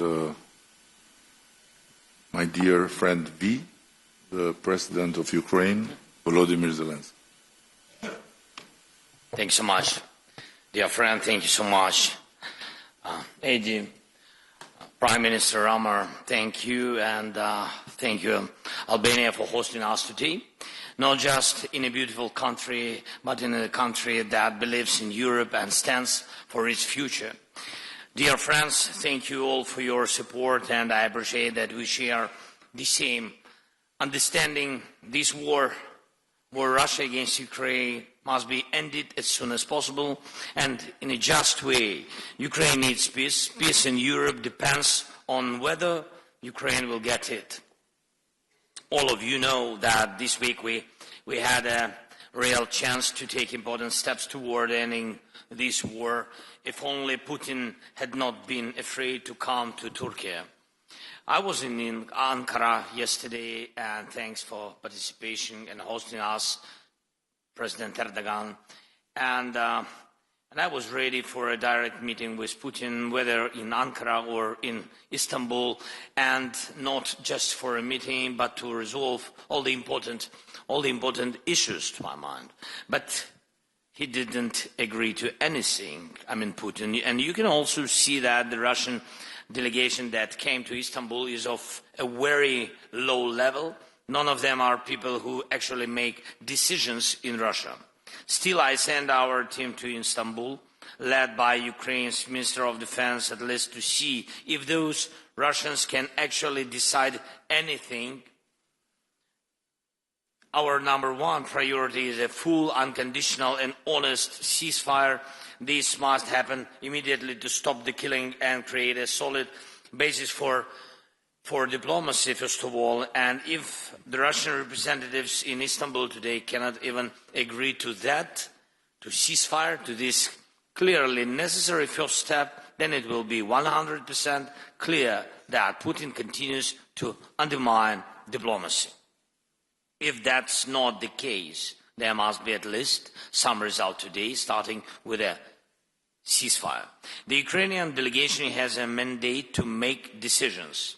As we saw yesterday, Russia sent almost the same people it sent in 2022. This shows that Russia has not changed its basic approach. They make many statements, many threats, but solve nothing. They are doing everything they can to turn this Istanbul meeting into a staged, empty process, just like the ones in 2022.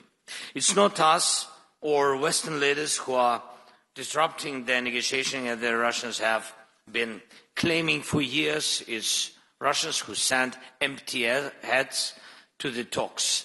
And that's what destroys the meaning of diplomacy. So if it turns out that the Russian delegation really is just theatrical and can't deliver any results today, the world must respond. There needs to be a strong reaction, including sanctions against Russia's energy sector and banks. Pressure must continue to rise until real progress is made. Ukraine is ready to take all realistic steps to end this war. I call on Putin to give his delegation real authority, and we need a full stop to the killing, long enough to give diplomacy a real chance. Secondly, we must build at least a minimum level of trust in the negotiation process. This can be done by releasing prisoners of war, returning Ukrainian children taken by Russia, and releasing civilian hostages currently held by the Russian side. Third, we need to clearly define which issues must be handled at the leadership level, not below. And we all know who makes the real decisions in Russia. Fourth, together with our leaders and together with the countries who are here with us today, we have begun to create a new security architecture for Ukraine and all of Europe. I thank everyone who is on board. Now it's time to move to very practical steps. And fifth, the United States. President Trump wants to end this war. We need to keep working closely with President and stay as coordinated as possible. Long-term U.S. support is also essential. An American backstop is needed. It's important that we all work together on every level to make that happen. And of course, I will keep you informed throughout the day about what is happening in Istanbul and whether there is any chance the Russian delegation will take real steps to stop the killing and bring the war to an end. Thank you, Edi, again for the invitation.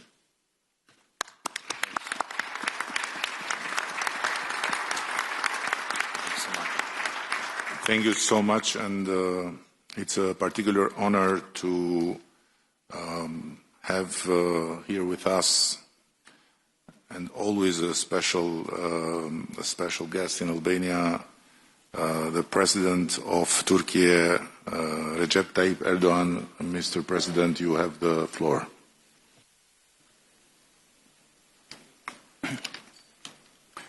Değerli devlet ve hükümet başkanları, kıymetli katılımcılar, sizleri şahsım ve milletim adına saygıyla selamlıyorum. Avrupa Siyasi Topluluğu 6. zirvesinde sizlerle tekrar bir arada olmaktan büyük bir memnuniyet duyuyorum. Arnavutluk Başbakanı değerli dostum Sayın Edi Rama başta olmak üzere zirvenin düzenlenmesinde emeği geçenlere teşekkür ediyorum. Kıtamızı yeniden tanımlayacak yeni bir vizyonu konuşmak için bir araya geldik. Birlik içinde, işbirliği temelinde ve ortak eylem ruhuyla hareket etmemiz her zamankinden daha fazla önem taşıyor. Uluslararası alandaki güven bunalımının aşılması için adil ve kapsayıcı bir küresel yönetişim mimarisinin tesis edilmesine ihtiyaç var. Güvenliğin bölünmezliği ve refahın daha hakkaniyetli paylaşılması ilkeleri üzerinde bina edilecek bu dönüşümü bizler Avrupa kıtası olarak öncelikle kendi evimizde başlatmalıyız. savunma sanayi, enerji, ulaştırma koridorları ve bağlantısallık, arz ve tedarik zincirleri, dijital piyasalar ve kritik mineraller gibi muazzam işbirliği potansiyeline sahip olduğumuz birçok alan bulunuyor. Avrupa güvenliğinin geleceğini istişare ettiğimiz bu kritik dönemde Avrupa Birliği'nin kendi savunma sanayisini geliştirmesine yönelik gayretler faydalıdır. Bu çabaların NATO'nun merkezi rolünü aşındırmayacak şekilde birlik üyesi olmayan müttefikleri de kapsaması gerektiğini düşünüyoruz. Rearm ve SAFE gibi girişimlerin bu anlayışla yürütülmesinin Avrupa güvenliğinin hayrına olacağına inanıyoruz. Geçmişte Avrupa'da yaşanan birçok savaş ve ihtilaf bize göstermiştir ki savunma ve güvenlik gibi son derece hayati olan konularda bölündükçe zayıflıyoruz, birleştikçe güçleniyoruz. Kıymetli dostlar, ortak geleceğimizi düşünürken hiç şüphesiz ekonomik güvenliğimizi teminat altına alacak adımları da istişare etmemiz gerekiyor. Türkiye 1,3 trilyon dolar ekonomik büyüklüğü, 85 milyonu aşan genç ve dinamik nüfusu, rekabetçi sanayisi ve büyük tüketim pazarlarına doğrudan erişimiyle kritik önemdedir. Avrupa Birliği ile gümrük birliğimizin güncellenmesinin tedarik zincirlerinin güvenliğine katkı sunacağı kanaatindeyiz. Ayrıca bu adımın otomotiv, ilaç, savunma sanayi gibi kritik sektörlerde ortak üretim ve yatırım imkanlarının önünü açacağına inanıyoruz. İnsanlarımızın ve dolayısıyla mal, hizmet ve sermayenin hareketliliğini kısıtlayan Schengen gibi vize uygulamalarının da gözden geçirilmesi şart. Son yıllardaki yatırımlarımızla ve doğalgaz alanındaki anlaşmalarla ülkemizi bölge coğrafyası için önemli bir enerji merkezi haline getirme hedefimize adım adım yaklaşıyoruz. Bölgenin en gelişmiş enerji altyapısına sahip ülkesi olarak enerji dönüşüm sürecinde Türkiye Avrupa'da önemli bir aktördür. Yenilenebilir enerji alanındaki adımlarımız sadece ülkemiz için değil, tüm bölge için fırsatlar sunuyor. Çok taraflı ulaştırma güzergahlarının merkezinde konumlanan Türkiye, Avrupa'nın kesintisiz tedarik zincirlerinin muhafazasına ciddi katkı sağlıyor. Değerli dostlar, Ukrayna'da silahların susması ve barış zemininin oluşturulması için kritik bir dönemeçteyiz. Geçmişte olduğu gibi bugün de kapsamlı bir ateşkes öncelikli olmak üzere çözüme dönük çabaların her birine katkı sağlıyoruz. Sürecin hassasiyetine binaen bir dayatmada bulunmaksızın tarafların teşvik edilmesi, adil ve kalıcı barışa ulaşılması bakımından çok önemlidir. Sayın Trump, Putin ve Zelenski ile ayrı ayrı görüşmelerimiz oldu. Sayın Macron ve Meloni beni aradılar. Zelenski dün Ankara'daydı. Kendisiyle görüşmemiz sonrasında teknik görüşmelere başlama kararı aldı. Mart 2022'den bu yana ilk kez akan kanı durdurma noktasında önemli bir fırsat penceresi aralandı. Nitekim şu anda İstanbul'da Dışişleri Bakanımın riyasetinde görüşmeler Rusya, Ukrayna, Türkiye arasında devam ediyor. Bunun heba edilmemesi gerektiğine inanıyorum. Gelinen aşamada barışın süratle tesisi için Ukrayna ve Rusya arasında diyalog kanallarının açık tutulması için buradaki tüm ortaklarımızın desteğine güveniyoruz. Her zaman ifade ettiğim gibi adil bir barışın kaybedeni olmayacaktır. Türkiye bu süreçte üzerine düşenleri yapmaya devam edecektir. Sayın devlet ve hükümet başkanları, Gazze'de 20 aydır eşi görülmemiş bir insani felaket yaşanıyor. Her gün çoğu çocuk ve kadın, onlarca masum katlediliyor. Buna dur demek, artık yeter demek mecburiyetindeyiz. Netanyahu'nun uzlaşmaz, saldırgan ve kibirli tutumu Gazze ile birlikte tüm bölgemizi, burada yaşayan farklı inançlardan insanları da tehlikeye atıyor. Gazze'de ateşkesin tesisi için de Avrupa'nın gereken iştiyak ve ilgiyi göstermesini bekliyoruz. Gazze'de 2 milyondan fazla insanın açlığa mahkum edilmesi karşısında uluslararası camianın eylemsiz kalması ne vicdani kıstaslarla ne insanlık onuruyla bağdaşmaktadır. Kalıcı ateşkesin yanı sıra insani yardım sevkiyatının teminat altına alınması ve Gazze'nin yeniden yaşanabilir hale getirilmesi için de tüm imkanlarımızı seferber etmeliyiz.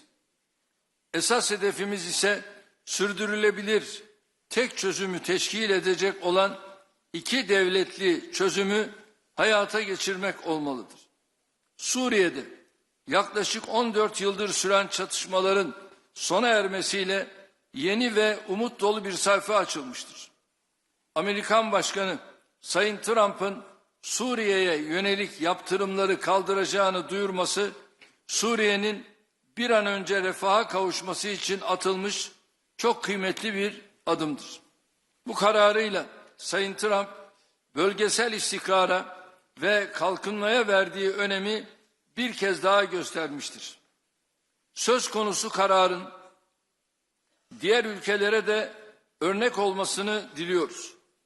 Avrupa Birliği tarafından sabık rejime yönelik getirilen yaptırımların aynı şekilde ivedilikle kaldırılmasını, yeniden imar faaliyetleri için mali destek sağlanmasını bekliyoruz. Elbette bu destek ülke dışındaki Suriyelilerin gönüllü, onurlu ve güvenli geri dönüşlerini de hızlandırıcı bir etki yapacaktır. Kıymetli devlet ve hükümet başkanları, belirsizliklerin arttığı mevcut ortam bizleri ortak çözümler etrafında kenetlenmeye mecbur kılıyor. Dayanışmayı, kaynaklarımızı iyi kullanmayı ve samimi işbirliğini sağladığımızda kıta olarak üstesinden gelemeyeceğimiz tehdit ve sınama kalmayacağına canı gönülden inanıyorum. Bu düşüncelerle toplantımızın güvenli, müreffeh ve istikrarlı bir Avrupa için hayırlar getirmesini temenni ediyor. Hepinize saygılarımı sunuyorum.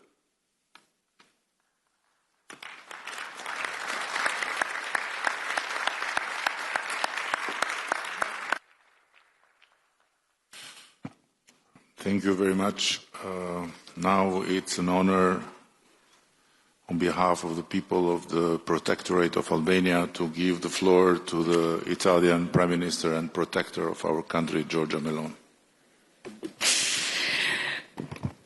Dear colleagues, good morning everyone, and let me say thanks to Edi, not for being a protectorate, but for his warm hospitality and the summit, and also for making me feel very young again with that video he showed in the inauguration. And I want also to congratulate Edi for his absolutely unexpected re-election as the leader here of the Albanian government. I'm happy that Europe will continue to count on his spirit and his determination. Albania is hosting the European political community for the first time. I value it as particularly significant, not only for this nation, but for all of us I have always considered the European identity as fact, established by history even before geography. A concept harder to enclose in a definition than to understand by impulse. Albania is, of course, Europe, just like Italy or Serbia or Norway, regardless of whether they are part of this or that organization. That is why it always makes me smile when someone attempts to claim the right to decide who's European and who's not. Among the states that are around this table today, several have decided not to join the EU, others aspire to be part of it. Both are no less European than the 27 EU member states. Yet the EU is today the sunless common home to achieve what I like to call the European reunification, attained amongst people who may differ from one another, and yet they are a part of one whole, like the different fingers of a hand. Peoples who have fought each other over the centuries, yet are in reality one single people. Also, for this reason, being here today means taking a step forward in the historic process of reunifying Europe, because if we really want to build a new Europe in a new world,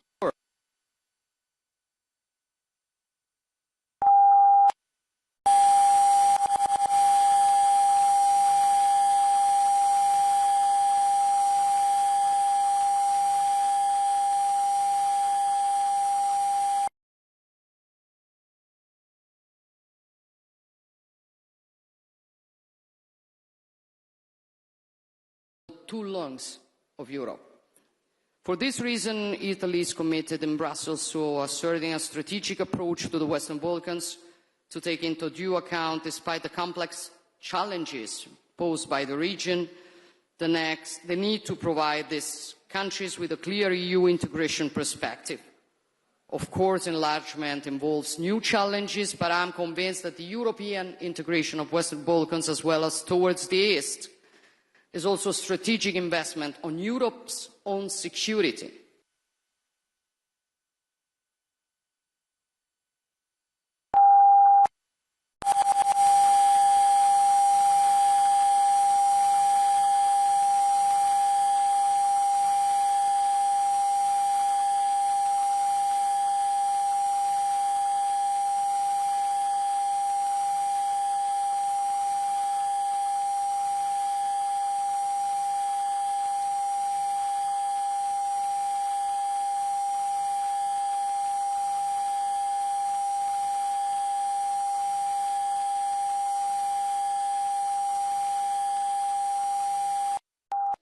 Like a domino, to reigniting or detonating other crisis hotbeds. We have witnessed this in the Middle East, and not only there. That is why we will continue to stand by Ukraine and to strive for this war to immediately come to an end, because our security and freedom depend on restoring the force of law over the law of the strongest. And speaking of Europe and freedom, I believe it is nothing more European than a people willing to risk everything to defend its own freedom and independence. Every day, the heroism and tenacity of the Ukrainian people reminds us what Europe is and what the deepest aspect of our common identity is: freedom. We defend our freedom and we want peace. Volodymyr and the Ukrainian people want peace, and we newly witnessed it yesterday. The world saw who was really willing to sit at a negotiation table and who was not. And this shows also with respect to certain propaganda who looks for peace and who doesn't. At the same time, we must not interpret what happened yesterday as a setback and throw in the towel. Instead, we must insist with determination to finally achieve an unconditional ceasefire and a true peace agreement with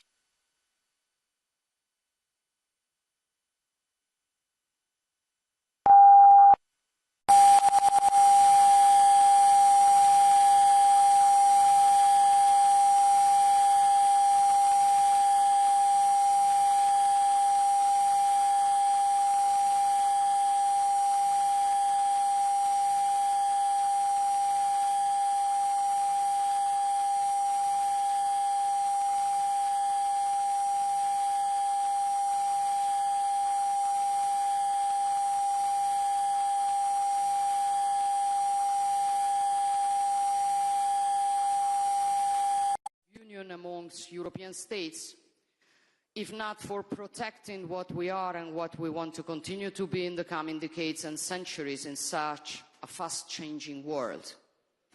Because if Europe sometimes proves unable to face the great challenges, it is no one else's fault. It is our responsibility.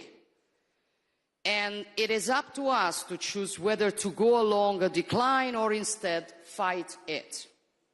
And if we decide to fight it, first of all, we need to regain awareness, which is mainly awareness of who we are, what the European civilization is, of the great achievements it has accomplished across the history of humankind. A synthesis of values resulting from the encounter between Greek philosophy, Roman law, Christian humanism, a synthesis of values that allowed European civilization to conceive a world in which the person is central, life is sacred, and human beings are free and equal. A civilization that respects the identities of the others without denying its own, and that builds peace where instead others see destruction. We are this. We are this before everything. And I think we have, first of all, to remember it every day if we want to build a Europe up to the role received from history. Thank you.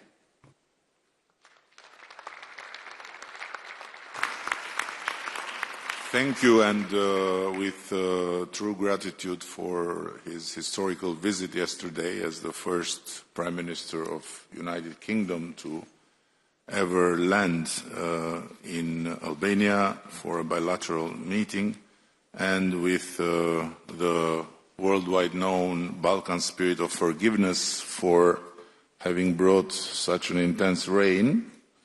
I'm honored to give the floor to the Prime Minister of the United Kingdom, Keir Starmer. Thank you, and the floor is yours. Thank you, Eddie, and it's really good to see everyone around the table here today. And thank you, Eddie, for bringing us together. I would remind you it was sunny when I got off the plane yesterday morning. We brought the sun from London, and this rumour that the weather is down to the British is completely wrong. But look, you've brought us together, Eddie. It is a really important day, a really important meeting, because this is a crucial moment for our continent. And that's been reflected, I think, in the remarks of everybody so far. And I was struck by your opening words, Eddie, because we are entering a new era. We are all saying that, and we need to recognise that it's a new era, but it's one characterised by volatility and instability, sadly. That is the new era that we are entering.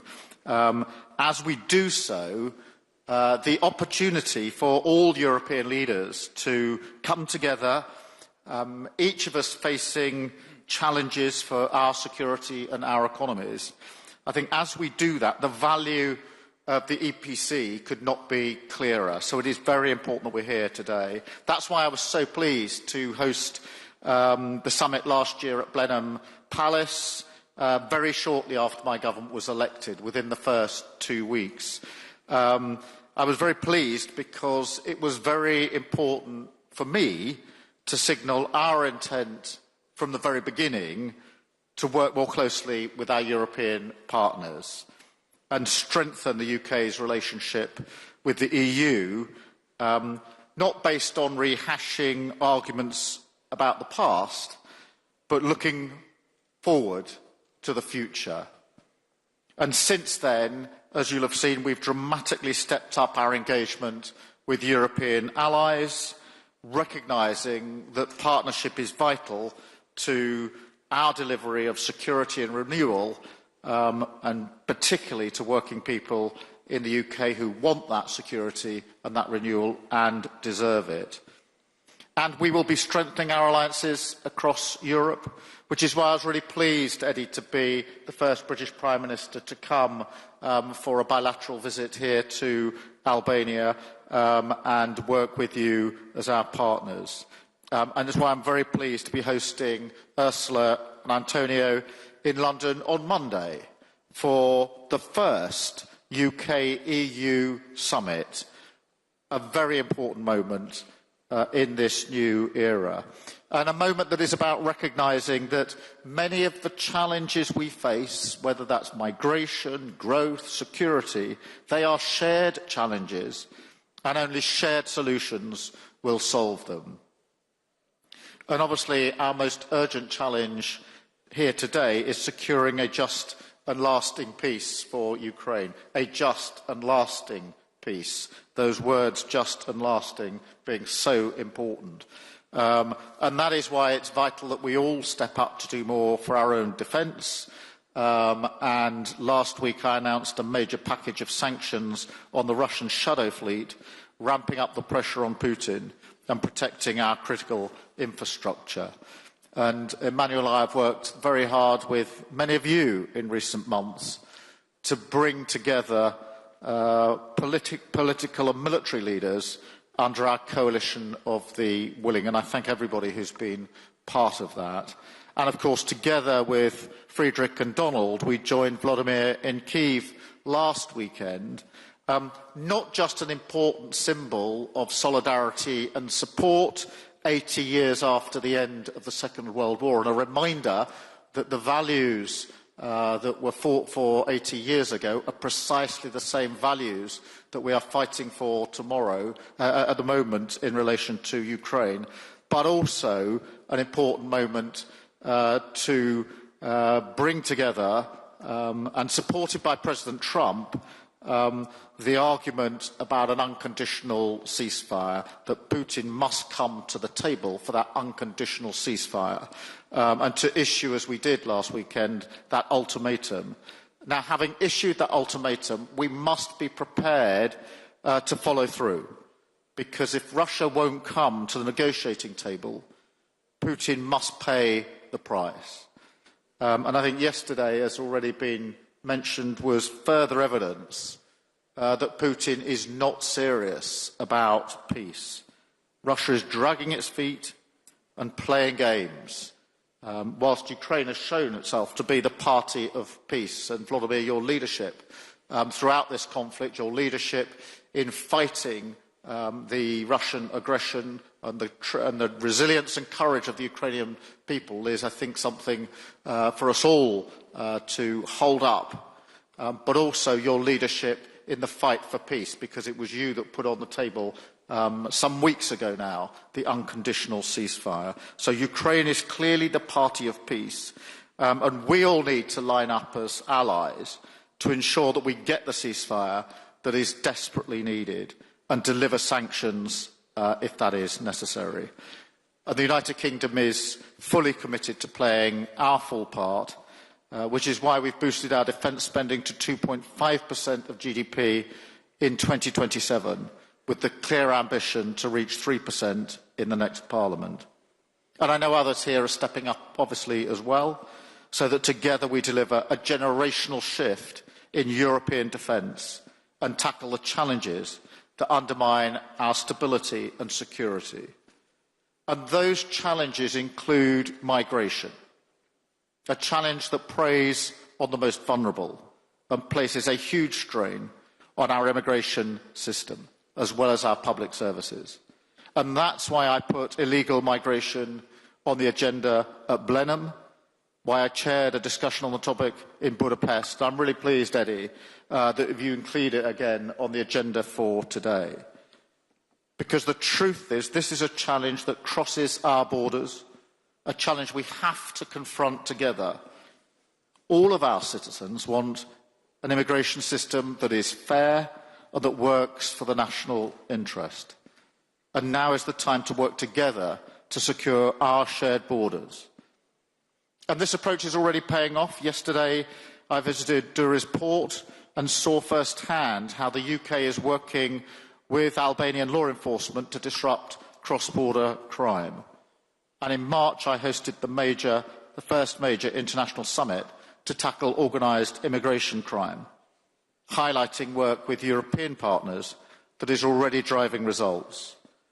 But now is the time to do more across the board on immigration, national security, and we all know it's absolutely critical to our economic security as well. So in a new era for trade and the economy, We will increase our resilience, strengthen our alliances, and reduce barriers to trade with our allies around the world and across Europe. In this time of great uncertainty and volatility, the UK will not respond by turning inwards, but by taking its place on the world stage, strengthening our alliances, supporting freedom and peace in Europe. And I thank you, Edi, again for convening us today in pursuit of those common themes and issues. And it is a unique privilege to have the chance to congratulate in person in Tirana newly elected Chancellor of Germany. And it is, I believe, a lifetime chance to be the Prime Minister of Albania and have in your hands the possibility to give or not give the floor to the German Chancellor. So the floor is yours, dear Chancellor Merz, and congratulations, and we all look forward for the leadership of Germany. Thank you, Prime Minister, dear Edi Rama. Many thanks for your warm welcome and many thanks for your hospitality here in Tirana. And let me say that I'm very happy to be here and to have the honor and opportunity to be with you first time in this distinguished group of political leaders of Europe. Thank you to all of you who sent congratulations to my election, and I'm looking forward to a very close cooperation myself, but our new government as well, with all of you. So it's strongly needed, but we are ready to do so. Having said that, allow me to focus on 2 or 3 issues briefly. The first one is this European continent is challenged by something which we have not yet seen for decades, which is a very tough and strong war in Ukraine. This is not just a war against this country. If it were so, it was critical and terrible enough. But this is something which is directed against the entire political order of our continent. So you all know that Donald, Keir, Emmanuel and myself, we went to Kiev to see President Zelensky last Saturday, and we did that not just on our own behalf. Hopefully we did that on behalf of all of you, to show our decision and our commitment to this country and to this European political order. And we are determined, the 4 of us, and I hope all of you, that we have to continue to give support, strong support, politically, economically, financially, militarily, to this country. And our efforts have shown a very, very small diplomatic success. The fact that they are meeting today, first time for 3.5 years, is a very small but first positive signal.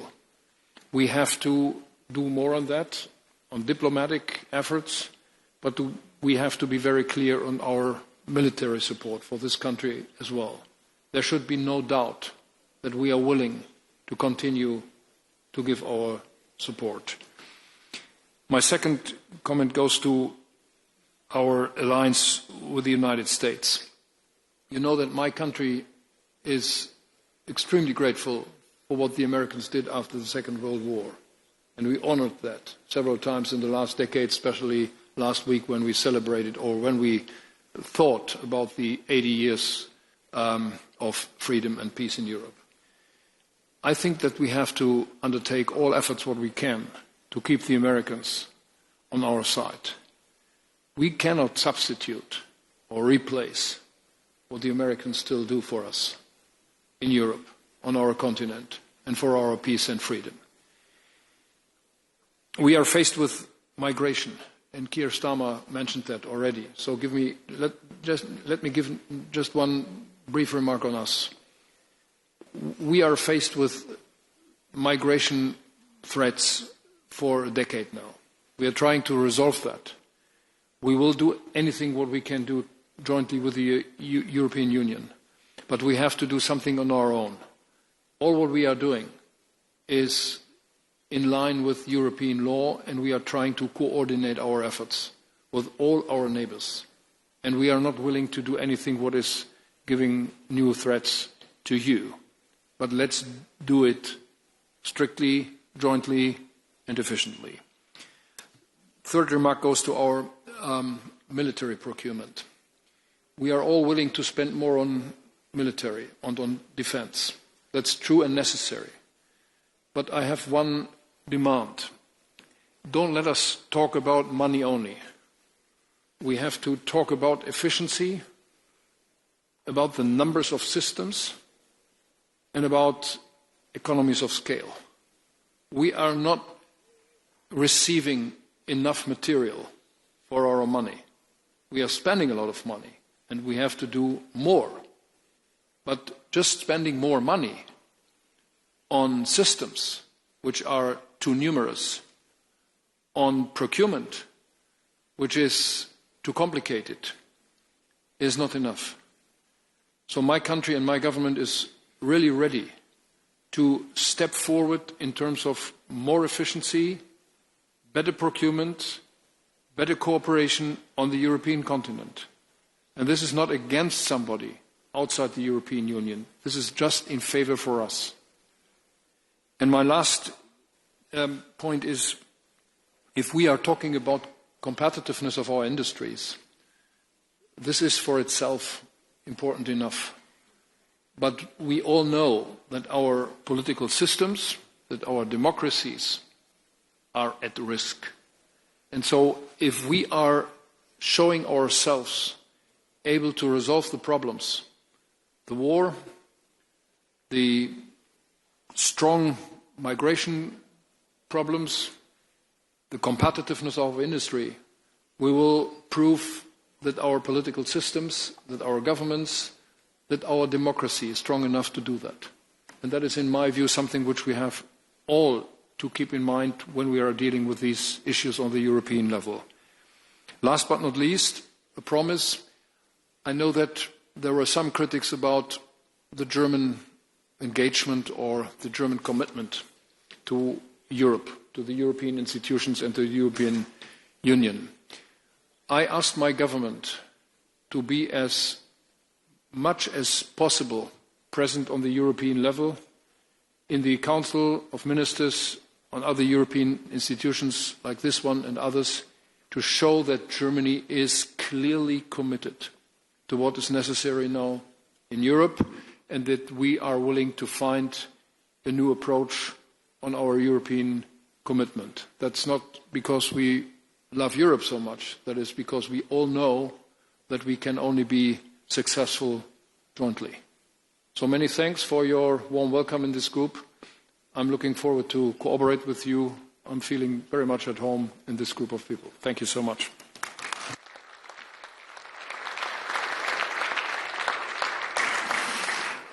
And now I believe that you would agree with me that nobody better than our Commission President, Ursula von der Leyen, can be trusted with the final word of this opening session. And in this scenery, you can have the role of the director of the kindergarten now.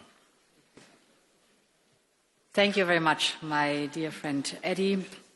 Thank you very much for convening us here. Outstanding again, as we know you. And indeed, many of you said that the changes we are living through are historic, without any question. When the wall fell in 1990, the end of history was proclaimed. And you all remember that we assumed that economic and political freedom would eventually converge and that this would unite people. Now, as we are here today, history is back, and so are geopolitics. What we have perceived as a world order is becoming a world disorder, triggered not least by Putin's imperialistic ambitions and other geopolitical struggles. In recent years, and just as we spoke here, Emmanuel, the need for a wake-up call for Europe has often been articulated. Well, today Europe is awake, wide awake. And we know that we must leap forward. We have to close the innovation gap. Edi, you mentioned it. We have to boost our competitiveness. We have to build our own resilience. And we have to widen and deepen the network of partnerships that we have around the world. We all have learned that when there are big crises, Europe certainly provides some of the big answers. And we all know it in the last years, the pandemic, the climate crisis, Russian war against Ukraine. All these are serious crises that have really challenged us, but Europe has emerged bigger and stronger from every crisis. Europe has moved closer together in the face of these turning points in history. And Europe has stood united in its unwavering support to Ukraine. Because we should not forget, this is also why the European political community has been founded and created, to rally around Ukraine in the face of Russia's aggression and to preserve peace on the continent, while Russia has left Europe. The mere fact that we are sitting here today, together, with you, Volodymyr, is proof of our ironclad unity. For 3 long years now, we have demonstrated our unity, our resolve, and even greater cooperation to defend the sovereignty of Ukraine, to find a path towards a peace settlement, and strong security guarantees for Ukraine. And all along the way, most members of the EPC supported hard-hitting sanctions on Russia, and these sanctions are biting. Russia's oil and gas revenues have fallen by almost 80% compared to before the war. Russia's deficit is skyrocketing. Interest rates are prohibitively high. Inflation is on the rise, well above 10%. And we are ready to do more to bring Putin to the negotiation table. Many of the speakers mentioned it. This war has to end. You said it, Georgia. You said it, Keir. Volodymyr has described with others the roller coaster of the last days. To be very clear again, we want peace. And so we are working on a next set of sanctions. Main elements of this package will be, for example, sanctions on Nord Stream 1 and Nord Stream 2, further listing of vessels in the shadow fleet and lower the oil price cap, and more sanctions on Russia's financial sector, because we want peace and it is time to seriously engage on that. But we are also gathered here in Tirana to build our common future. And it was wonderful to listen to the different speakers. Our future of a Europe that is an era of shared prosperity. If we are successful in building this prosperity, and I have no doubt we will, that is the glue for stability and peace on our continent. This is stronger than any aggression, shared prosperity. To do this, connectivity must be high on our agenda. We are already creating such opportunities through our Ukraine facility and our growth plans for the Western Balkans and Moldova. And soon we will look at the Black Sea with a dedicated EU strategy for the Black Sea and a connectivity agenda linking Europe with Central Asia through our partners of the South Caucasus. This is an amazing vision to work on, to invest in cross-border transport infrastructure, the flow of trade, create digital links, connecting people around the European political community. Our web of partnerships have been developing at light speed during the last 3 years. And this is what is making the EPC more than an idea or a forum. It is the expression of our ability to address and to master together the challenges that occur as Europeans. And it is with confidence and with hope and with determination that I can say at the very end, long live Europe. Thank you so much.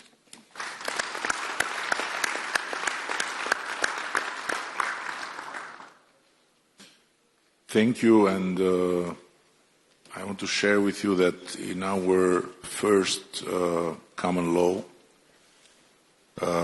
written in Middle Age, there is a very fundamental chapter about hospitality.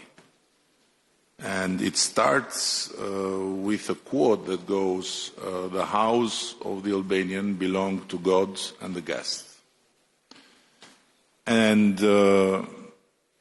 that quote is really very profound, and it's the origin of the fact that we ended the Second World War as the only country that had more Jews after than before, because they were guests in this country and they were protected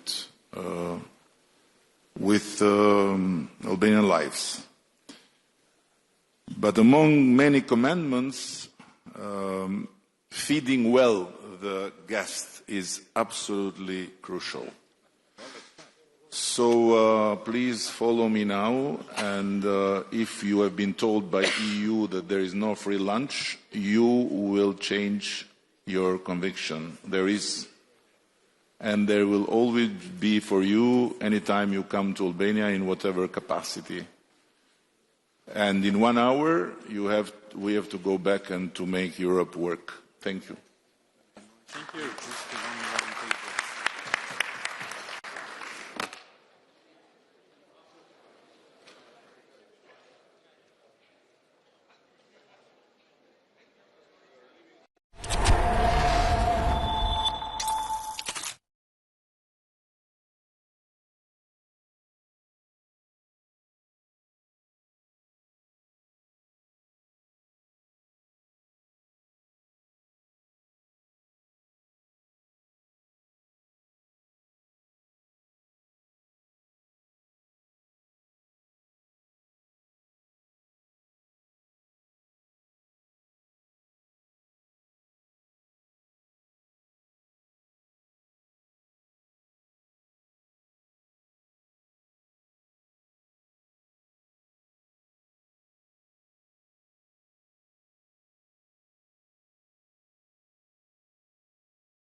very happy to be here.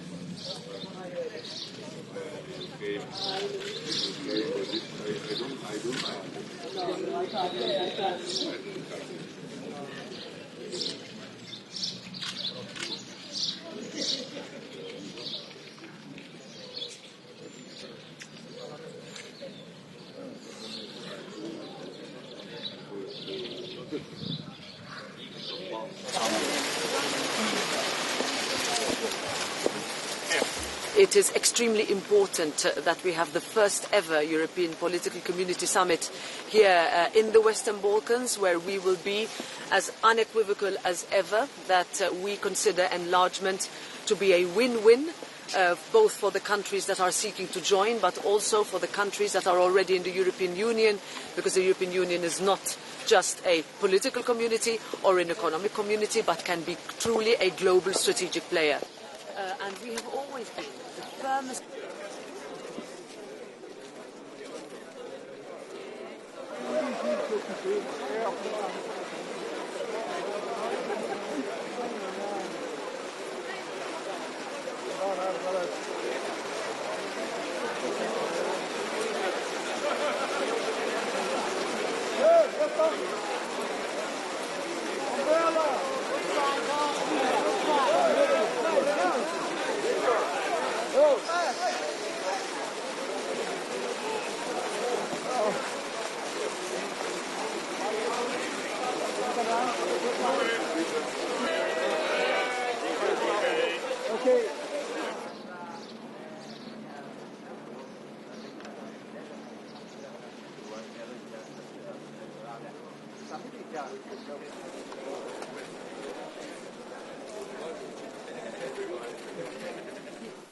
Highly distinguished guests and very dear friends, trust me, I struggled to find the right words to express my delight in hosting this European Political Community Summit.